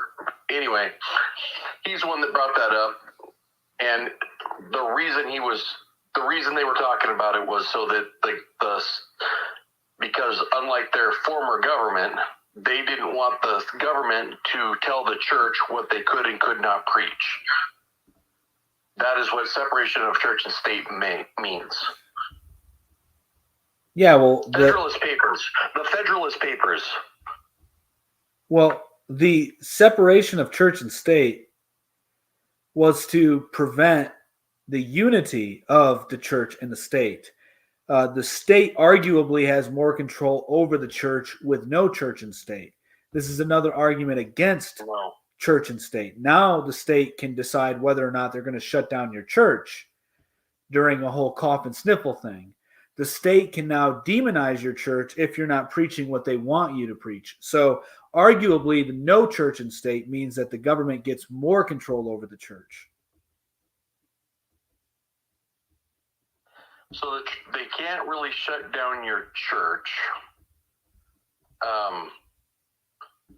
And the only thing they can do is they could revoke your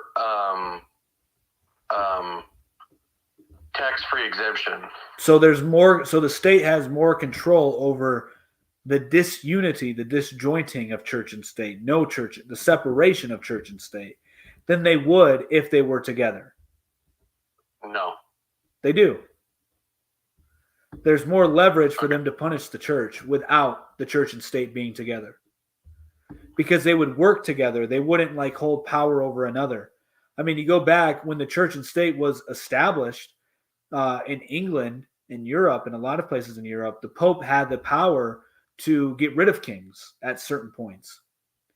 So that was never the case with the. So you were trying to get the government to control the churches again. No, I'm not. I'm trying to get the point where the church and the state are working together.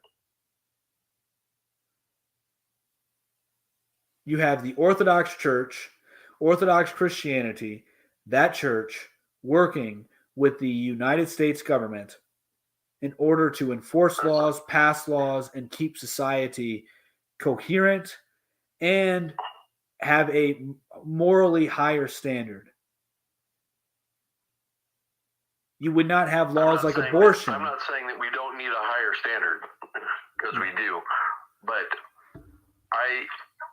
giving the government control of anything or say in any more say in anything that they already have is a horrible idea. Nothing the government touches ever turns out good. I don't know what you're talking about. I mean, we have a pretty good society here, don't we? Name one thing the government controls that is good.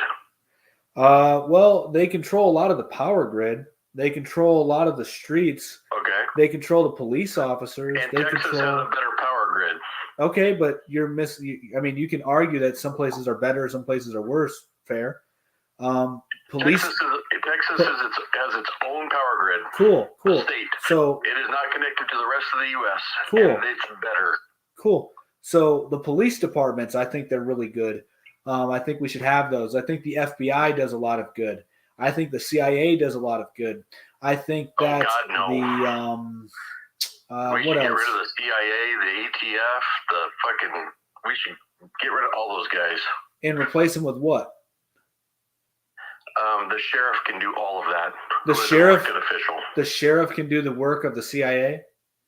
The sheriff only has responsibility in his county. He can't go outside of his jurisdiction. The CIA is international. Well, we don't need to be international. Why not? We have international enemies. Outside of our jurisdiction, and the government can take the military can take care of it.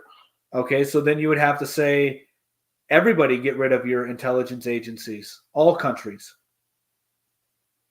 Okay. That doesn't sound very reasonable. So you want to get rid of the CIA and have the sheriff do it, and then China will still have their intelligence agencies. Russia will still have their intelligence agencies, and the United States won't. So we'll lose a lot in a lot of ways. We won't be able to compete.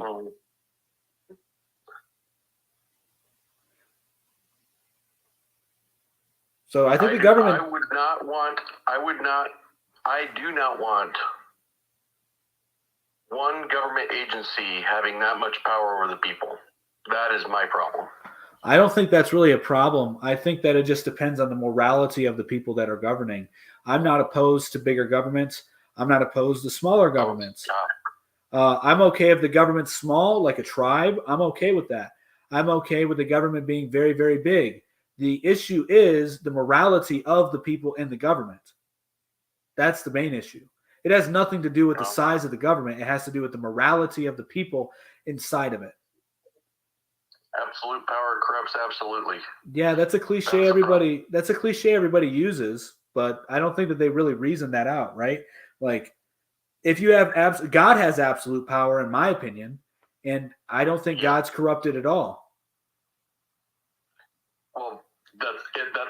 scenario. You know, I mean, if we want to get into a religious debate, we can, but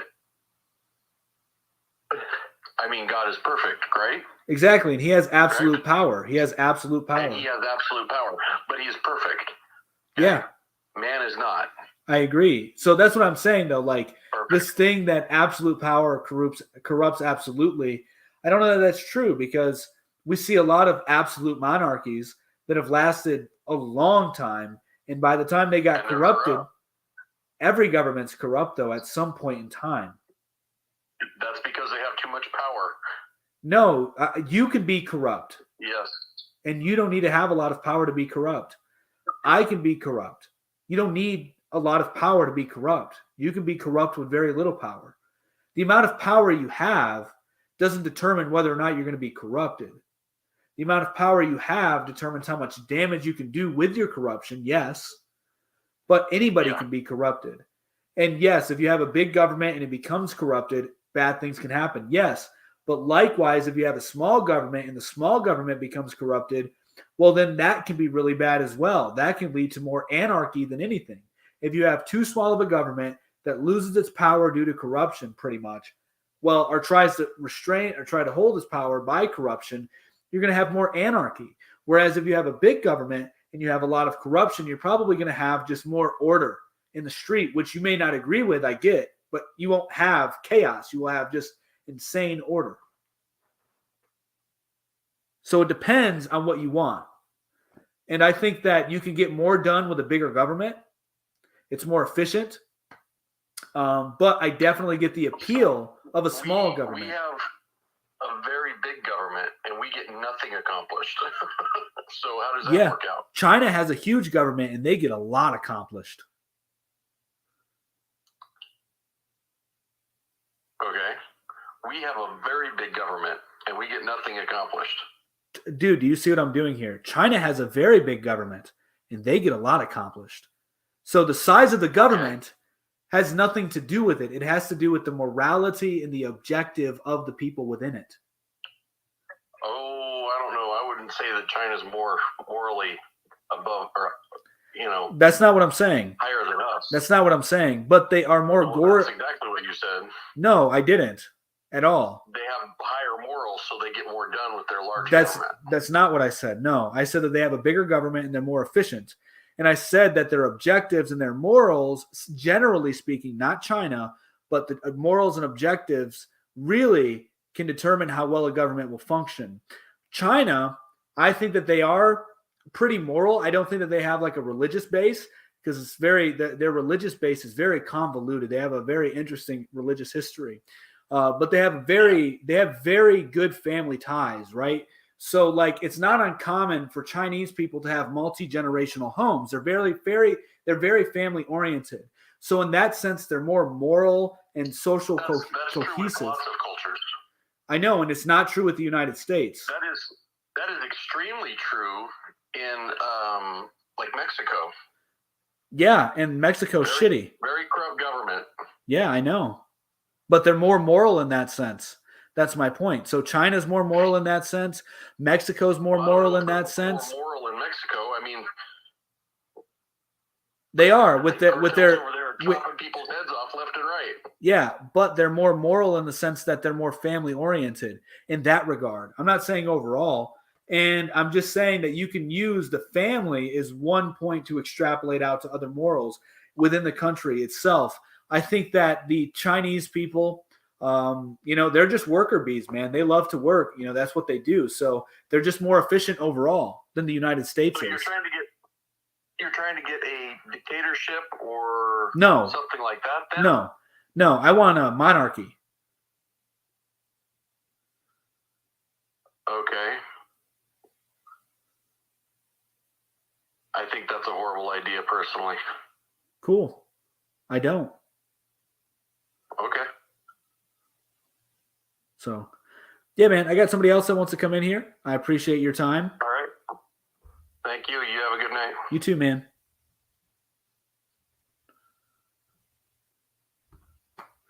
And then this is going to be the last one that I'm going to be done for tonight. Hey, what's going on? I did not mean with the camera on. No, it's all good.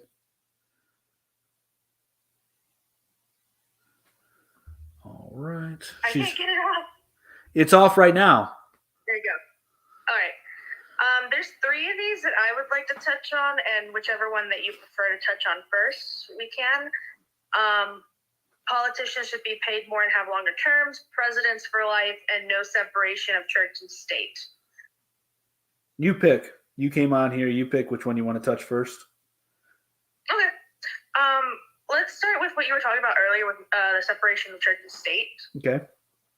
So from what I was hearing earlier, you want it to be more of a Christian theocracy? Not more, an absolute Christian theocracy, yes. So what happens in a Christian theocracy to, people who don't practice Christianity? Well, they're typically not accepted in the community, but nothing necessarily harmful. There's no force by conversion. There's no conversion by force. Kicking all of us out. Yeah, I mean, there would be excommunication. All right, so me, an American citizen who's born here, who's not a Christian, would be kicked out of my own country. Probably not, because this won't happen for like another 300 years, I would say. Well, I'm just saying, in your Christian theocracy that you're looking as an ideal layout of what America should be. If I was living here when it happened, I would be forced out of my home that I've lived in. I would have 30, 40 years whenever it happened. I would have no issue, and I don't think this is how theocracies work anyway, if you did not believe in it and that wasn't your faith, but just don't practice any other faith openly. And don't go against the social order that's established. Then you'll have no issue. I mean, they have theocracies in the Middle East, and you can be a Christian going there. And as long as you're not like openly just carrying your Bible around and preaching the gospel, you'll have no problem. And you think that's okay? Yeah, I do. For you to be targeted as a Christian for practicing your religion openly in another country? Yeah, that's their culture. That's their religious. That's how they're operating in the government. I would respect that. Yes. And so you'd be okay if, say, a different form of religion took over here and did what you wanted with the no separation instead of Christianity. Say it was, I don't know, Rastafarianism. No, of course not. I said that I would be a Christian monarch. That's what I would like. So of course I wouldn't like it, but I would have no choice then but to respect it, right? Doesn't mean that I would have to bow down to it. It doesn't mean that I would have to be open about my disdain for the religion, but I can know in the confines of my home that we're not practicing that religion, even though the state is imposing it on the citizens. It's okay. I would respect it. Why is it okay, though, for a religion to force itself on the people? Well, nobody's forcing it. That's what I keep saying. Nobody's forcing it. So once again, you don't have to be of said religion. Well, just don't go against the social order. That's what I'm saying. It's forcing, because you're not allowed to practice other religions, or you'll be, if you're found out to be. Am I forcing? No. Am I forcing my children? That is a forceful. No. So, application. Do you have children? Do you have children? Yes, I have one son. Cool. Awesome. I have 3 daughters. And you would agree that there's certain things that you would refuse to let them do, right? That would be harmful for themselves or disrespectful, right?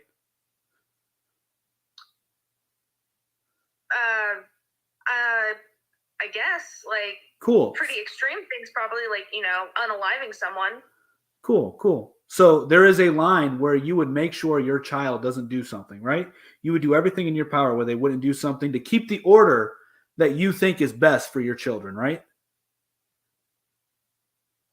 Only in, like, the extreme situations. Cool. I mean, if my son turned out to be follow a career or follow a religion that I didn't agree with, as long as he wasn't hurting anybody, I wouldn't care.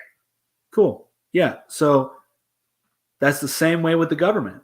That you can extrapolate that out. So I would go a little more hard. Like, I wouldn't even say extreme things for my daughters, right? Like, I wouldn't let them just go dating anybody they wanted to date. I wouldn't let them staying out super late at night. I would not let that happen. I would enforce my rules, as the government should as well, to keep the order in a society and the cohesion and a level of respect and integrity amongst the people. So that's my argument. Not that, you're going to be taken out back if you're not a Christian, but to keep the social cohesion. I'm sorry? I said, but rather to keep the social cohesion. So just don't rock the boat and you'll be okay. And if you don't like it, then you could leave on your own volition. But if you wanted to live here, I'm sure your life would be relatively the same, if not improved. But you just wouldn't agree with the religion that's being spewed to you. Do your thing. Don't believe it. That's up to you if you're going to believe it or not and accept it. Okay, but there's punishment for finding out in Christian theocracy.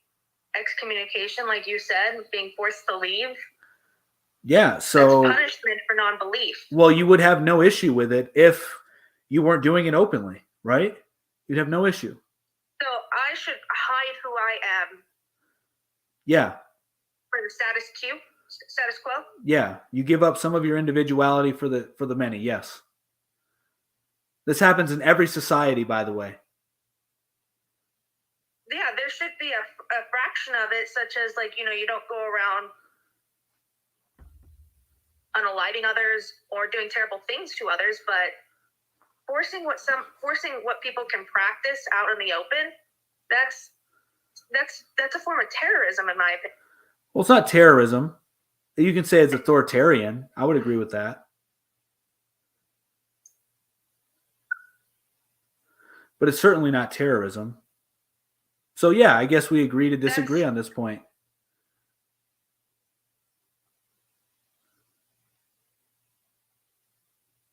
Sorry, I'm getting a bad echo. It's fine. I said that. I guess that we agree to disagree on this point.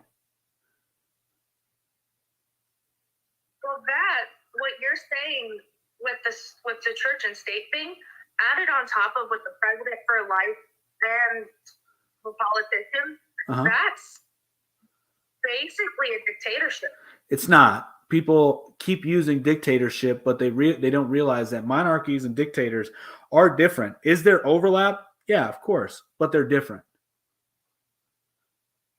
All right. Well, what's the difference between a dictator and a monarch? Yeah, so it's very simple. Usually monarchs are established by, like the people like the monarch, whereas a dictator is usually, put into place by a coup and has hyper-militarized everything and doesn't have typically a parliament to account to, and truly is trying to just run the show on their own, whereas a king will have wise counsel. They could have a constitutional monarchy, or they could have an absolute monarchy, but in either cases, there will be a parliament of some kind to sort of bounce ideas from.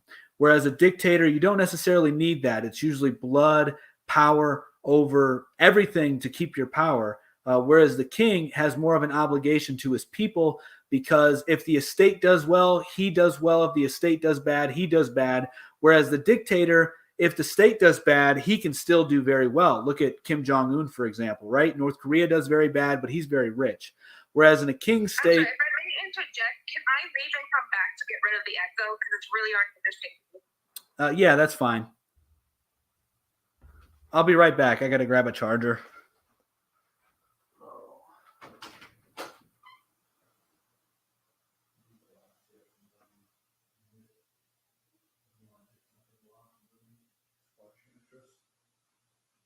And then I'll be out after this. All right.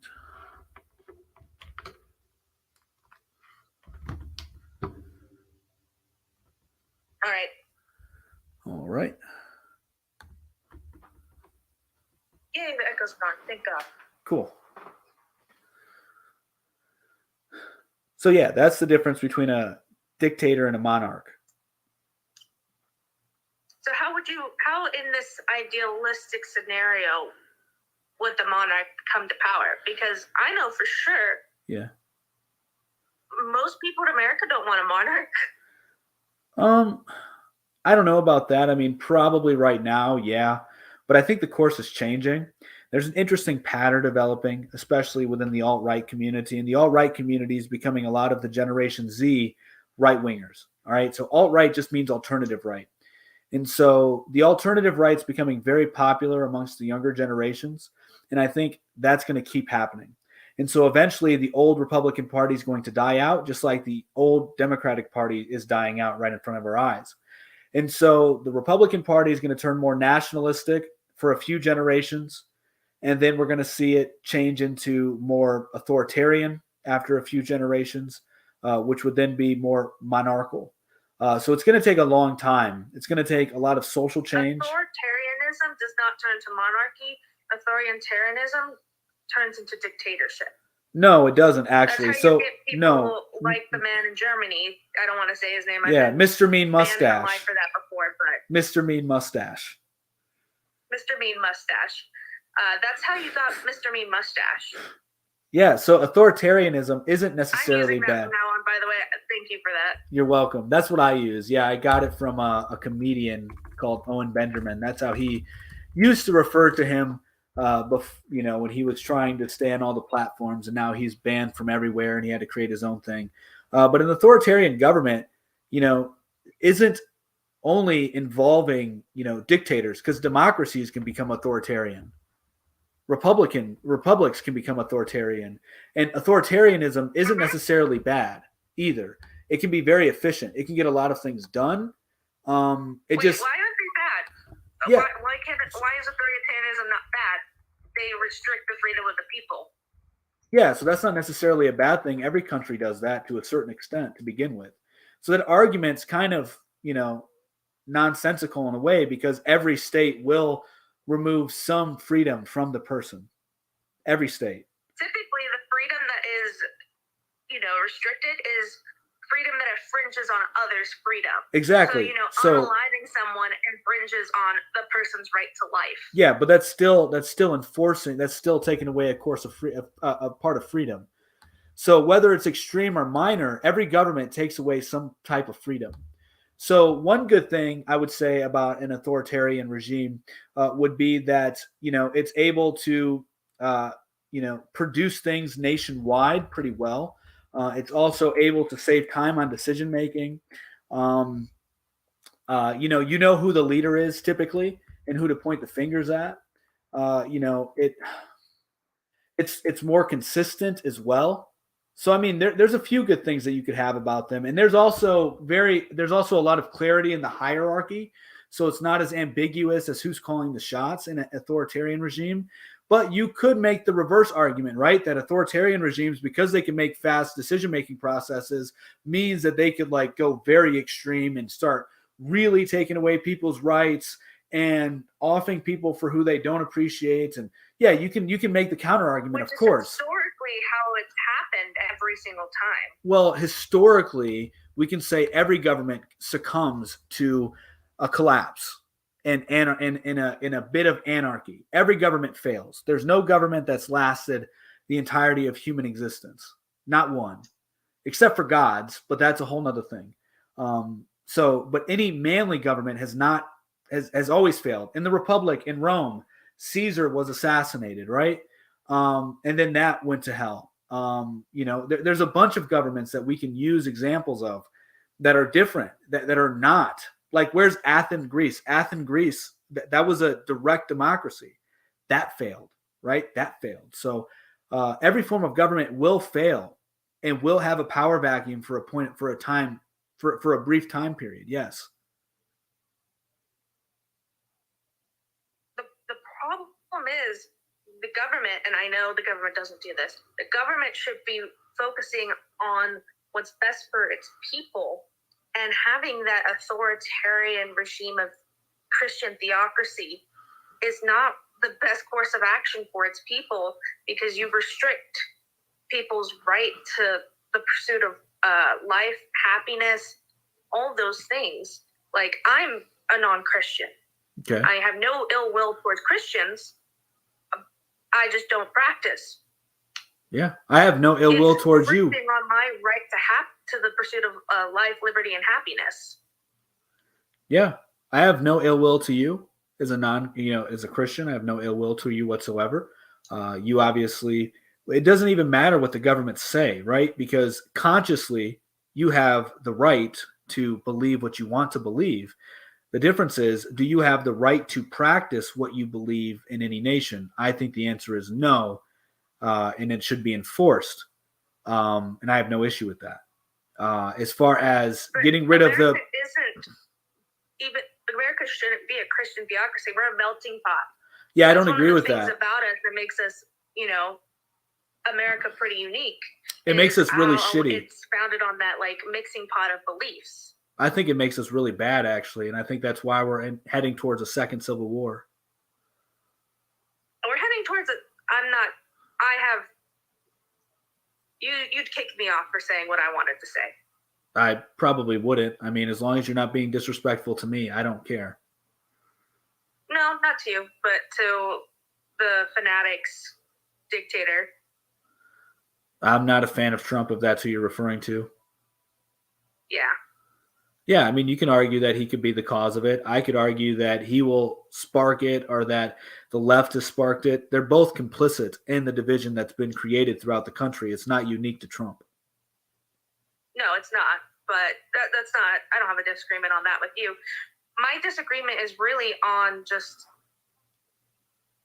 like, because you already said this, that if it was, let's say, a different religion's theocracy in America, you would not be cool with that. Yep. So what's right for you?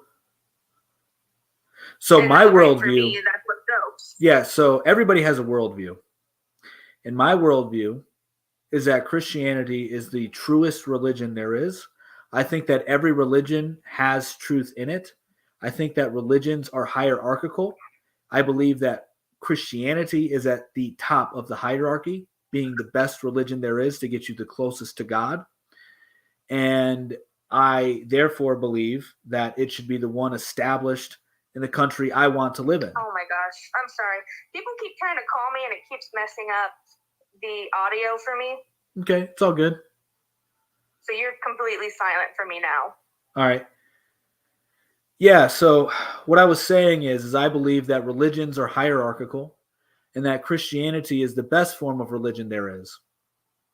And so that is why I would want to live under a Christian monarchy as opposed to any other religion. I do respect Muslims very much. I think Muslims get a lot of things right. I respect Sharia law. Christians, if they were true to their Bible, they would have something very similar to Sharia law. But yeah, I think that just respect the country in which you're in.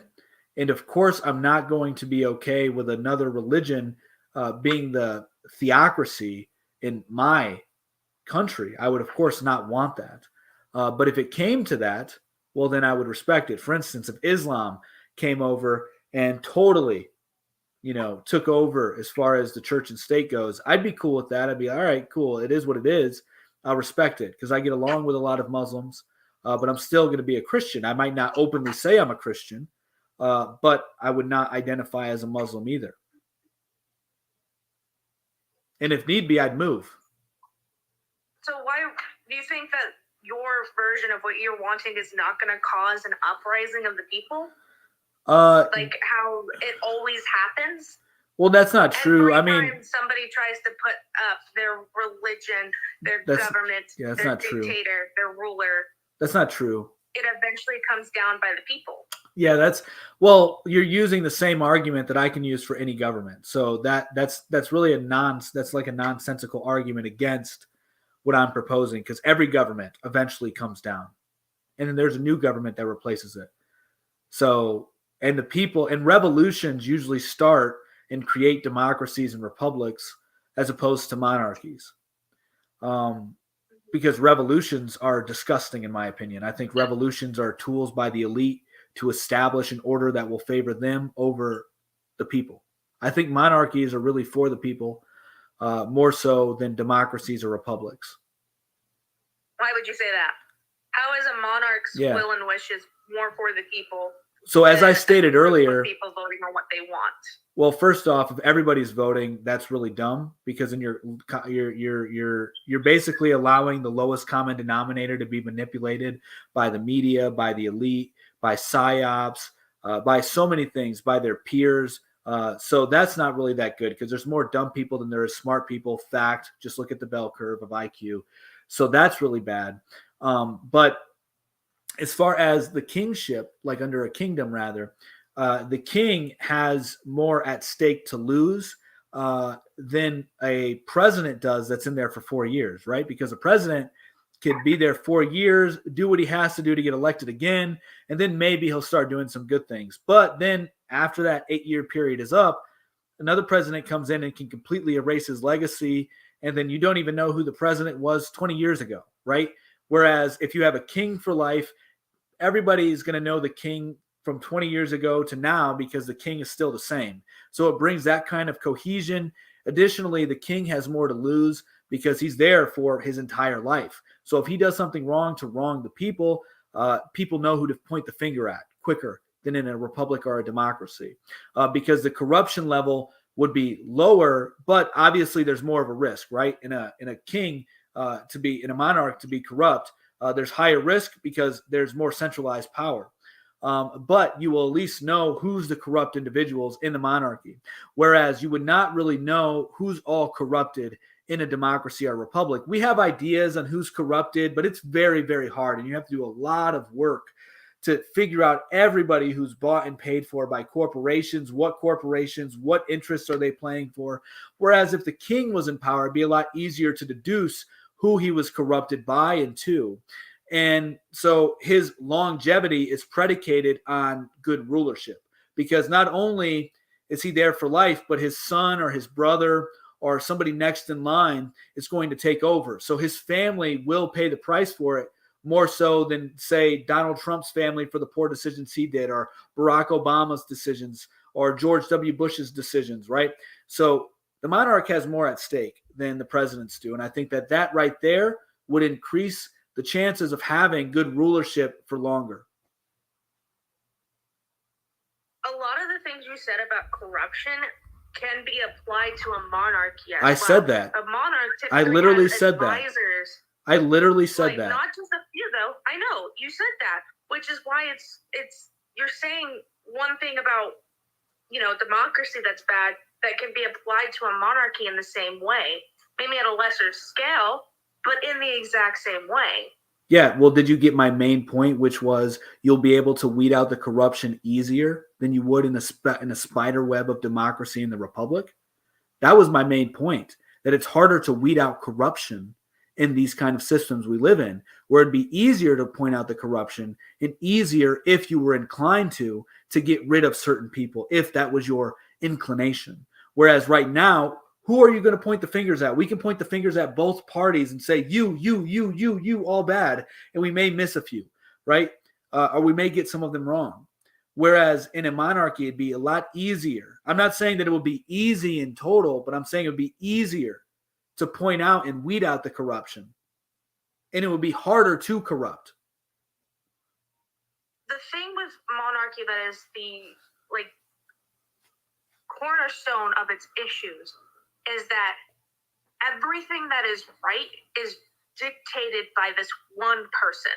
Mm-hmm. And if you could literally say, I don't like his hair, and if this monarch hears about this and doesn't like it, boom, you're gone. Yeah, that's the difference, though, no. is this monarch has absolute power. No, he doesn't. That's false.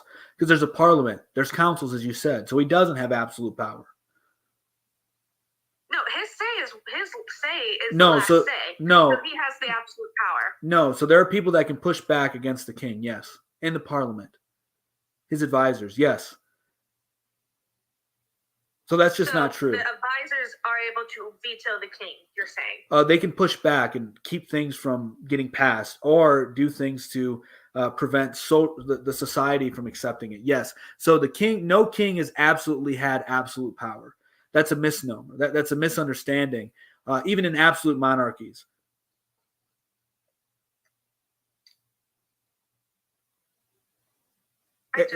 It's a historical misunderstanding, and a lot of people don't get that. So I'm not like coming at you or anything, but yeah, no, there are checks and balances in a monarchy as well.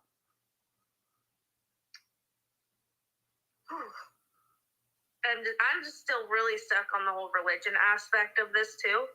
Okay. It's dystopian honestly. You think so? I think it's not. I think what we're currently living in is Yeah, dystopian. because it benefits you. It would benefit you. You wouldn't have to deal with, in your idealistic view, you wouldn't have the horrors that could come with that. I might, in that regard, have to leave and flee with my family. I doubt it. Christians are very peaceful. Oh, no, they're not. I live They in are. Texas, sir. Yeah, There's so a pastor here calling for people for gay people to be arrested and, he sounds pretty in based. the back of the head. He sounds pretty based.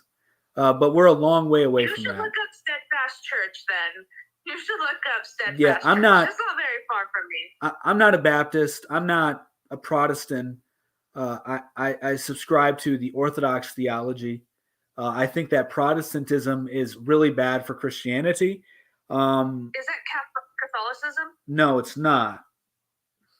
It's Orthodoxy. It's Orthodox Christianity, which is There's so many denominations. I'm sorry. Yeah, so Orthodoxy is the oldest Christian sect, along with Catholicism. The Catholic Church and the Orthodox Church used to be one church until 1054, and then they separated because of the schism. And the Orthodox Church preserved all of the original teachings, and the Catholic Church did not. And then you have the Martin Luthers of the world coming out of the Catholic Church and then creating 30,000 denominations, which has corrupted Christianity. So yes, Christianity. So how realistic does your beliefs go that this idealistic Christian monarchy should go? So Orthodox Christians aren't very legalistic. I mean, that's more so a Catholic view. I mean, Orthodox Christians, yes, we do follow Old and New Testament, yes. But it's more of a, we appreciate the mysticism in Christianity more. But we do want to adhere to what's in the Bible. So, but we have a lot of mercy.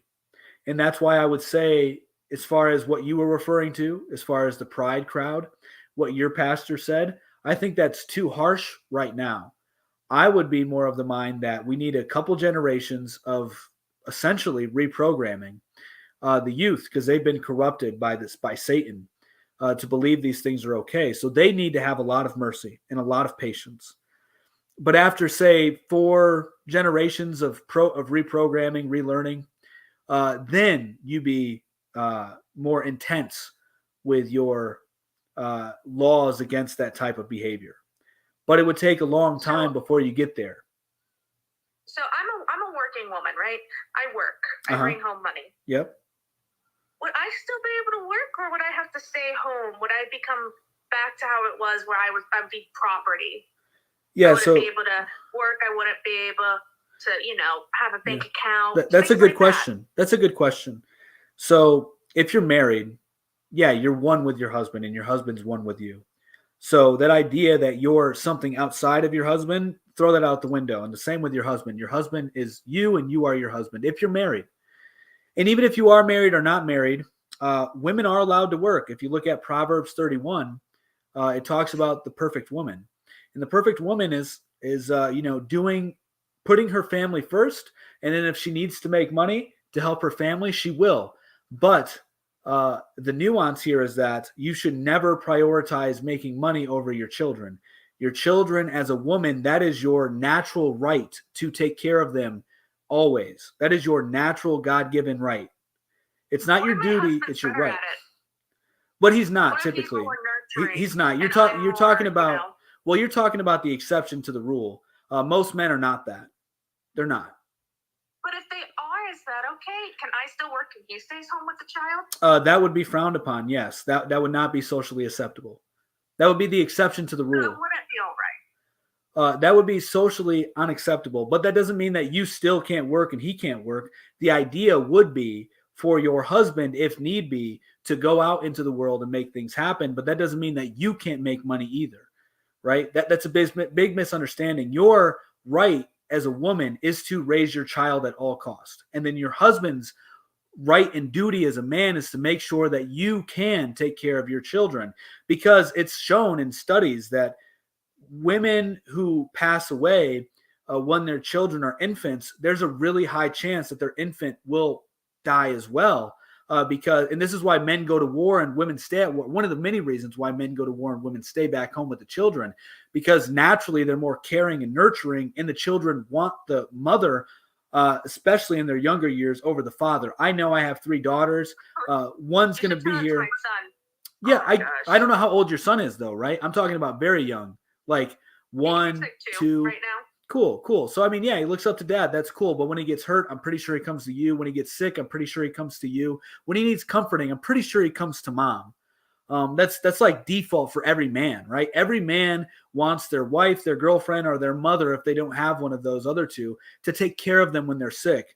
I would never once call my buddy or my dad, hey, dad, can you come make me a boat? I don't want to do that. That's just not my first inclination. My first inclination is to have a woman take care of me because women are so caring and loving and nurturing. So can women work? That was your question. So as opposed to trying to find the exception to the rule, of course, there's nothing wrong with that. But your right and your duty as a woman should be to the children first, because they need you more than they need the man, especially in their infancy. So, all in all, if needed, I can, but no. That's not at all what I said. Well, no, you said you can work if you need to, but your duty is to stay at home. And if you don't stay at home, you're going to be socially frowned upon. And from what you have No, to that's say, not what I said. That's communication. That's not what I said. You're conflating my words. So I'll repeat it again. I think you're just very triggered at my stances, and it's hard for you to understand the nuance because you're so blinded by your hatred or dislike of Christian rule. Anyway, so my stance was very specific. It is a woman's right to take care of her family. That's the key word. It is your right to be able to, everybody wants to complain about maternity leave. I believe that every woman should get 2-3 years off from her job for maternity leave. I believe that. I believe that is your right as a woman. Okay? Paid or so unpaid? Of course, I would say paid, of course. Okay. So Cool. I think that it is the woman's right to do that. I believe that since women are created to procreate, all humans are created to procreate. Women are created to bear the children. Therefore, there's an innate, stronger desire between the woman and the child than there is the man and the child. The man and the child have to work to make that bond. The mother and the child don't really have to work. Don't get me wrong, you do, but the work isn't nearly as tense at all for the child and the mother's bond because you're carrying that child for 9 months. So it's the mother's right to get to be able to be home with her child. And it is also her right to be able to say, guess what, world? This child of mine, I can put above everything else. And the world around me should allow me to do that. That's how the world should work. It should allow me to say, guess what? I don't really have to stress about anything else aside from my child. And in order to do that, you need somebody else. You need a husband. And so your husband then will fill the role to say, guess what, honey? I want to be able to make sure you can spend as much time as you want with that child, raise that child properly, and make sure that we instill its values in it as a family, because that's ultimately what we do, right? We create little people and we want them and we want to expand our worldview. Whether we see it or not, that's what procreation is. It's like creating humans, expanding our worldview, and then obviously they can do their own thing, but you are instilling your worldview in a being. So anyway, so the husband then should be able to pick up all that slack, if there is any, and say, of course, I'm going to go work 3 jobs if I have to. I'll see you guys in the evenings. I'll do what I have to do, but you can, be rest assured you'll be able to raise your child as you want, as we want. It is your right as a woman. Now, let's say as the child gets a little bit older and, there's money issues. There's nothing wrong. And even if there isn't money issues and you're like, hey, I have an entrepreneurial spirit. I want to do something. Your husband then should be able to say, yeah, let's work something out that works best for our family, but we don't want to jeopardize our child. And by that, I mean, I don't want you to be working 40 hours a week because then who's going to raise the kid if I'm working 40 hours a week? Then we're giving the kid up to somebody else to raise. And that's not right. That's not right as our duty of parents. Our duty as parents is to raise our child in our home with either one of us and primarily the I'd mother. like to make a statement for that real quick. just as a personal, like how I, it takes a village to raise a child, right? So a thing with that is your child should also have that experience within the community. I agree. And so saying that your wife can't work because they should be at home with the child. I mean, when I work, I have one of my best friends. They Great. come over and they watch my son for me while I'm working. Great. So, yeah. And So they have fun. They play together. that's awesome. My son loves them. So That's what's awesome. the issue with that? Yeah, there's no issue with they're that. always around my child. There is no issue with that. I support multi-generational family homes. I think that kids should take care of their parents and parents should take care of their parents. I think that you should Kids work. deserve it. I'm sorry? Don't worry about what I said. No, I get it. Because a lot of people these days come from broken families and homes. And Well, I'm adopted, so it's a different situation for me. I totally get that. Then I respect it. I have no issue with that. I totally get that. I respect it. But generally speaking, you are the exception in that case. And I don't mean to be offensive, but most people have, they know their family and they may have some disagreements with them, but I think it is your obligation as a child to take care of your parents into old age. I get your situation entirely. So I'm with you. I respect it. So you have exceptions. Well, of course. I mean, there's always exceptions to the rule, but the exception never disproves the rule, right? So that's my whole point. Like, you should, for instance, my wife's home with the kids all the time. But if we want to go out, just us, which is nice to do from time to time, right? Where we can just get some time to spend. Her parents watch them. We're very blessed. We're very blessed in that regard. And I think that that's how it should be. And I agree with you in the sense that they should have a huge safety net, essentially, outside of their parents, right? So that's where I agree with you on. So, like, if you do need to go out and do some work, which I think it would be ideal, especially in this day and age, you can probably make all the money you need to work from home. And then I make more than my partner, and I work from home too. It's nice to have. I do calls all day, so I can't really just drop everything and run to it because I get that. I could be fired. I get that. Yeah, I get that, and I think that and the world. I make more than my partner, so. Yeah, that's not uncommon these days, and I think that's more of a nefarious. But they have a more physically grueling job. Yeah. So, that's my stance, and like that is the true Christian stance per the Bible, right? But women, it is your right to be able to spend as much time as you want with your child and to raise that child, because women want to be around their kids. If you want to stay at home with your kids, then you should be able to, no questions asked. And any sane person. It's more of the thought of like, you have to do this. Yeah, so that should be socially enforced. You're not fulfilled unless you have children. You're not fulfilled unless you're married. Yeah, so I do agree mostly with that statement, those two statements. But there are exceptions, right? There are exceptions. Not everybody is supposed to have kids. Not everybody is supposed to get married. But generally speaking, yes, you are designed to procreate. Every biological being, generally speaking, is made to do that. So if you don't do that, and you're not the exception, you are a failure at life. I don't agree with that because, our society, this earth, we're already past our maximum capacity. We're not. That's a myth. For sustainability. That's a myth. That's not a myth. It is. For what we have for sustaining life right now. Then why'd you have a kid? Then why'd you have a kid if you believe that? Oh, I had a kid against my volition. Okay. I don't know if you want to get into that conversation, but No. I had a kid against my volition. No. It wasn't planned, if you know what I mean. I think, but in today's age. Yeah. So I don't know if you mean like you were just with somebody you didn't want to be with, and or they forced you to do something, like literally forced you. It was non-consensual. Okay, gotcha. Yeah. So well, I didn't choose to have a child like most people do, like I wanted to do. Okay. But I still love my son.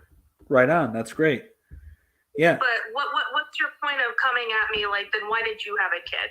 Well, if you believe, again, you didn't know my situation. No, I mean, people that say that the world's overpopulated but then have children, they obviously don't believe their own worldview. That's why I brought it up. Yeah, well, I didn't want kids. I wanted to adopt. Yeah, fair enough. Well, that was my only reason for bringing it up. So yeah. Okay. But just makes it looks a little bad when you assume things like that. Just well, most people aren't that. So most people aren't that. So I have no issue assuming that. Once again, that's the exception. Most people don't go through that, and that's horrific that you went through that. But I don't find it unethical or wrong to assume the generalities of the world, or else we couldn't function. So, but yes, I'm sorry for the situation you've been through. That's not cool. But it sounds like you have a really cool son. So that's good. That's a blessing. Oh yeah. He's great. He's with his mother-in-law right now, so he's having fun. She has a lot of land and animals. Right on. He comes home soon. Right on. That's awesome. Well, hey, I do have to cut the stream. My computer's going to die. I've been going for almost 3 hours. So it's been a pleasure talking with you. And yeah, I'll be here tomorrow, everybody, at around 1 o'clock or so, doing another live stream. But yeah, so thanks for tuning in. Much love. Peace.